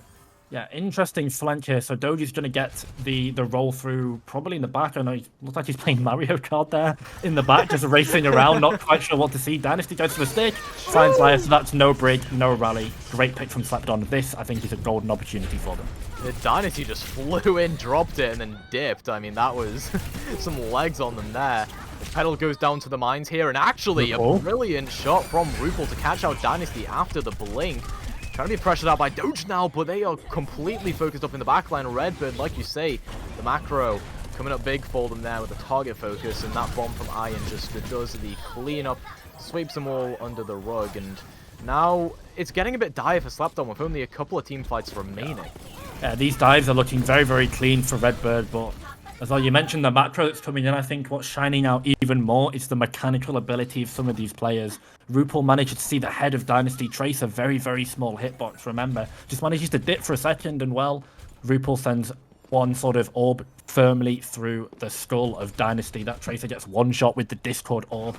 And I mean, that's Tracer out the fight. That's such a relief for damage pressure now that they can play even more aggressive. Redbird did. They managed to clean up because of it. There's 1 minute left on the clock. Redbird have done such a good job of draining it and Slepton. Now they've had to go over, they've had to adjust composition because Doge on that Wrecking Ball could not play the game against Eiko and Rupal. Yeah, but the difficulty with this is that you don't have any, Baptiste to keep the Orisa alive, or the D.Va in that situation. They do actually get the pilot D.Va kill onto Eiko, which is, pretty solid. As Vision looks to take the duel with Dynasty and looking to engage on that power drive from Gig as well. And that'll be Vision going down to Moser, so pulling a Rupal it seems. There's a brilliant pull actually forcing the Transcendence. That was a really good play from Doge to kind of pressure out Rupal, make that Transcendence happen. Giga's looking for a potential power drive. At some point, the EMP comes through. Just barely doesn't cancel the high noon, but it's not like it got anything anyway, as it catches all 6 members, and that'll be the cleanup coming through here for Redbird, felling all of them. Was that kill onto Iron, but it just doesn't matter. Aspen gonna get that pulse bomb thrown onto them, and Vision popping off with the cleanup. and I don't think there's anyone to touch there for Slapdon. That's a solid full hold. They're going to have to go through a minefield as well. Doge desperately slams, but his attempts are futile. The rest of Slepton are going to scramble to the point. Redbird played this high ground. They played the waiting game, and they played the dive excellently. The Discord orbs were always on the right targets. Great work from RuPaul. The slams from Gig as well. So clean. And Vision and Aiko felt like Aiko had EMP every like 90 seconds. Maybe even less than that. Yeah. And Vision was just all over the kill feed, which is exactly what you want to see from your Tracer. You are in this composition to clean up all of the spam and burst damage that you're getting from everywhere else on the on your team, on the character roster. And Vision exactly did that. Got a nice little 3k at the end as well. Sealed it with a wave to broadcast and production for us here on the stream. And now Redbird Esports, they've got a pretty clear win condition. This is going to be about 1 or 2 fights. They've got 4 minutes to do it. Slepton are going to need to pull something pretty creative to try and give themselves a chance of a full hold here. And it looks like This is creative. they've gone for something like that. Like a Are they going to go for right? probably train? I imagine train hold, yeah, with Dynasty and Doge on that right main in particular. Yeah, I think this is the composition they had more success on, right? I mean, you can say they had some success on Absolutely. Garden, sort of. But I do think the rush is really successful because you get Dynasty on the Mei, Doge on the Reinhardt. You know, the main, not main heroes. I don't know if they are main heroes, but very good heroes for these players. Yeah, definitely. As we've said, and we're going to keep saying, Petals Cassidy is no joke. Waiting for him to definitely turn it on a little bit in this series, but I'm sure if Redbird Esports give him enough space, he will make them pay. Absolutely. This is the home map for the Cassidy. After all, has finished his pumpkin pie or whatever he was eating in the cinematic, where he went to see Echo for the first time. Hopefully Zaxby's get a very based chicken sandwich. Definitely S tier. Speaking of S tier, this is going to be a rush coming through. The aggression is S tier, and it's rewarded by 2 picks for Slepton. Yeah, brilliant stuff. Slepton get the kills through. Even though Petal falls and they disengage a bit, they still have that kind of cart control now. And I would love to say they stalled some time off the clock, but the point there is to hold the payload in place, and they didn't do that. So. No, it's going to start rolling back though. Slepton are going to get the corner to hold, but when they get the corner to hold, they give the high ground. So Aiko and Vision are just going to go over to spam characters, get that damage boost. RuPaul's going to accelerate towards an amplification matrix, and Redbird Esports are just looking to essentially blow up the sustain that Slepton have got. You cannot sustain if you get one shot. That is the win condition right now. For Redbird, they're going to have a great opportunity as well with Aiko's duplicate coming up here. Yeah, Aiko trying to get in there, but actually frozen up by the Mei. Has to back up just a little bit as Doge looks to get in there and deal some damage. However, that's going to be the bomb into the back. That actually disrupts things massively. Catches out the Baptiste. They can't get around the corner of the sign in time. And Iron killing off Doge. Looks like it'll come down to the preceding team fight. There's a bit more stall happening here for Slapdon though. They're buying time, and that's what I like. They are buying time. It gives them time to respawn. They are going to get one more fight, I think, if they die quick. But unfortunately, they're just running into spam composition. Aiko is absolutely uncontested here with this damage boost coming in from Lyre. Those two have done such a good job in the air, and I mean, it's just an echo against Brawl, ladies and gentlemen. That's exactly what they need. 36% to another ult already. He used it so late in the last fight as well. Now Redbird, they're going to have to swing with Window as well. Slepton, they're going to have to walk into this double damage. It's not going to be tasty for them. They're going to have to desperately try and get to this high ground, force them off. But I mean, the payload 4 meters away, they might even C9 this. Yeah, I mean, the D.Va does get there in time, but they invest so many resources into moving towards the payload that everyone is just going to fall here for Slepton. Redbird Esports with that massive surround, that kind of concave around the cart, gets the positioning through, gets the kills through, and gets the series win through as well. A solid 2-0 from Redbird, so perhaps not a shadow of their former self, but maybe living up to those expectations we know that org for. Yep, Redbird played so clean in this series. Aiko and Vision were in particularly very, very impressive on this DPS as well. I mean, everyone on this Redbird team deserves praise and credit for how they did today. Slepton, I think, I felt like if this was a first to 3, there might have been a little bit more of a copium for a reverse sweep. Just Slepton just felt a little bit too slow out the gates. They were a little bit too indecisive with their decision making. It felt Redbird were just playing at such a higher tempo. They were playing compositions that were playing at such a higher tempo, and even in these mirror matches that we saw on Control Center and for the rest of this map, the tiny adjustments playing the Sombra instead of the Ashe just gave them more ability to hit the backline of Slepton. They managed to do it so consistently, And ultimately, I mean, they had a plan. They wanted to just W key it and send it, play at such a speed, and it worked for them. So, I mean, fair play, Redbird. Commiserations to Slept-On. That is going to be your airport ticket home in true North American fashion. Cute airport memes. Slept-On are going to be out of the tournament, but Redbird Esports down in the lower bracket. Some may say they don't belong here. Well, they're looking to climb out of it, and they are not going down yet. Yeah, they do have quite the trek to go, though. They have lower bracket round 3, and then lower finals, and then they've got to win the grand finals against whoever makes it there. We are going to take a bit of a look at the bracket to see who's likely. So far, it's looking like a Wisp in that grand finals. Solaris could come back with a couple maps, so make sure you catch that over on the FL Mayhem Twitch stream as well, because that'll be casted by some brilliant talent over there as well. Yeah, we've got the rest of the Winter Classic going on the A stream and B stream. I'm not quite sure if there's a B stream after this, but I implore you all to stick around. This was so much fun. I loved the 4 Classic last time, and this time we got to see 2 great teams as well, and it was nice to cast Redbird Esports and almost get a check-up on to see how they were doing. It's obviously not the most serious tournament in the world, but it's always good to see teams at this level still competing, still having that drive, that passion for the game as we get into the sunset of Overwatch 1. And that's something that I think we talked about last time we casted the 4 Classic, if you remember, Toasty. And even now, it's, you know, that sun is ever so close to setting as we get into Overwatch League Season 5 or Overwatch League 2 Season 1, if you want to think about it whatever way. Yeah. No need to talk about that. But that's going to be it from me and Toasty. I'll throw it to Toasty to wrap up. Thank you guys so much for watching. Hopefully you had fun and got to watch some top tier Overwatch, because I definitely enjoyed it. And yeah, that's going to be it. Thank you for the opportunity. Florida Mayhem, thank you BPL as well. Big shout out to Prod as well. And yeah, that's it for me. Yeah, I mean, I can't really say much more than that. You pretty much, concisely, explained it. I mean, great opportunity provided, of course, by BPL, by Florida Mayhem. Both great orgs. Of course, like we say, go check out the Florida Mayhem main stream, because that has that game we were just talking about, but also that's going to have the preceding few games going just the next few hours. So brilliant stuff there. But of course, thank you all for watching the B stream of the Florida Mayhem Winter Classic, presented by Zaxby's, and of course presented as well by Sports Nutrition and Republic of Gamers. That'll be it for us today. Thank you for watching.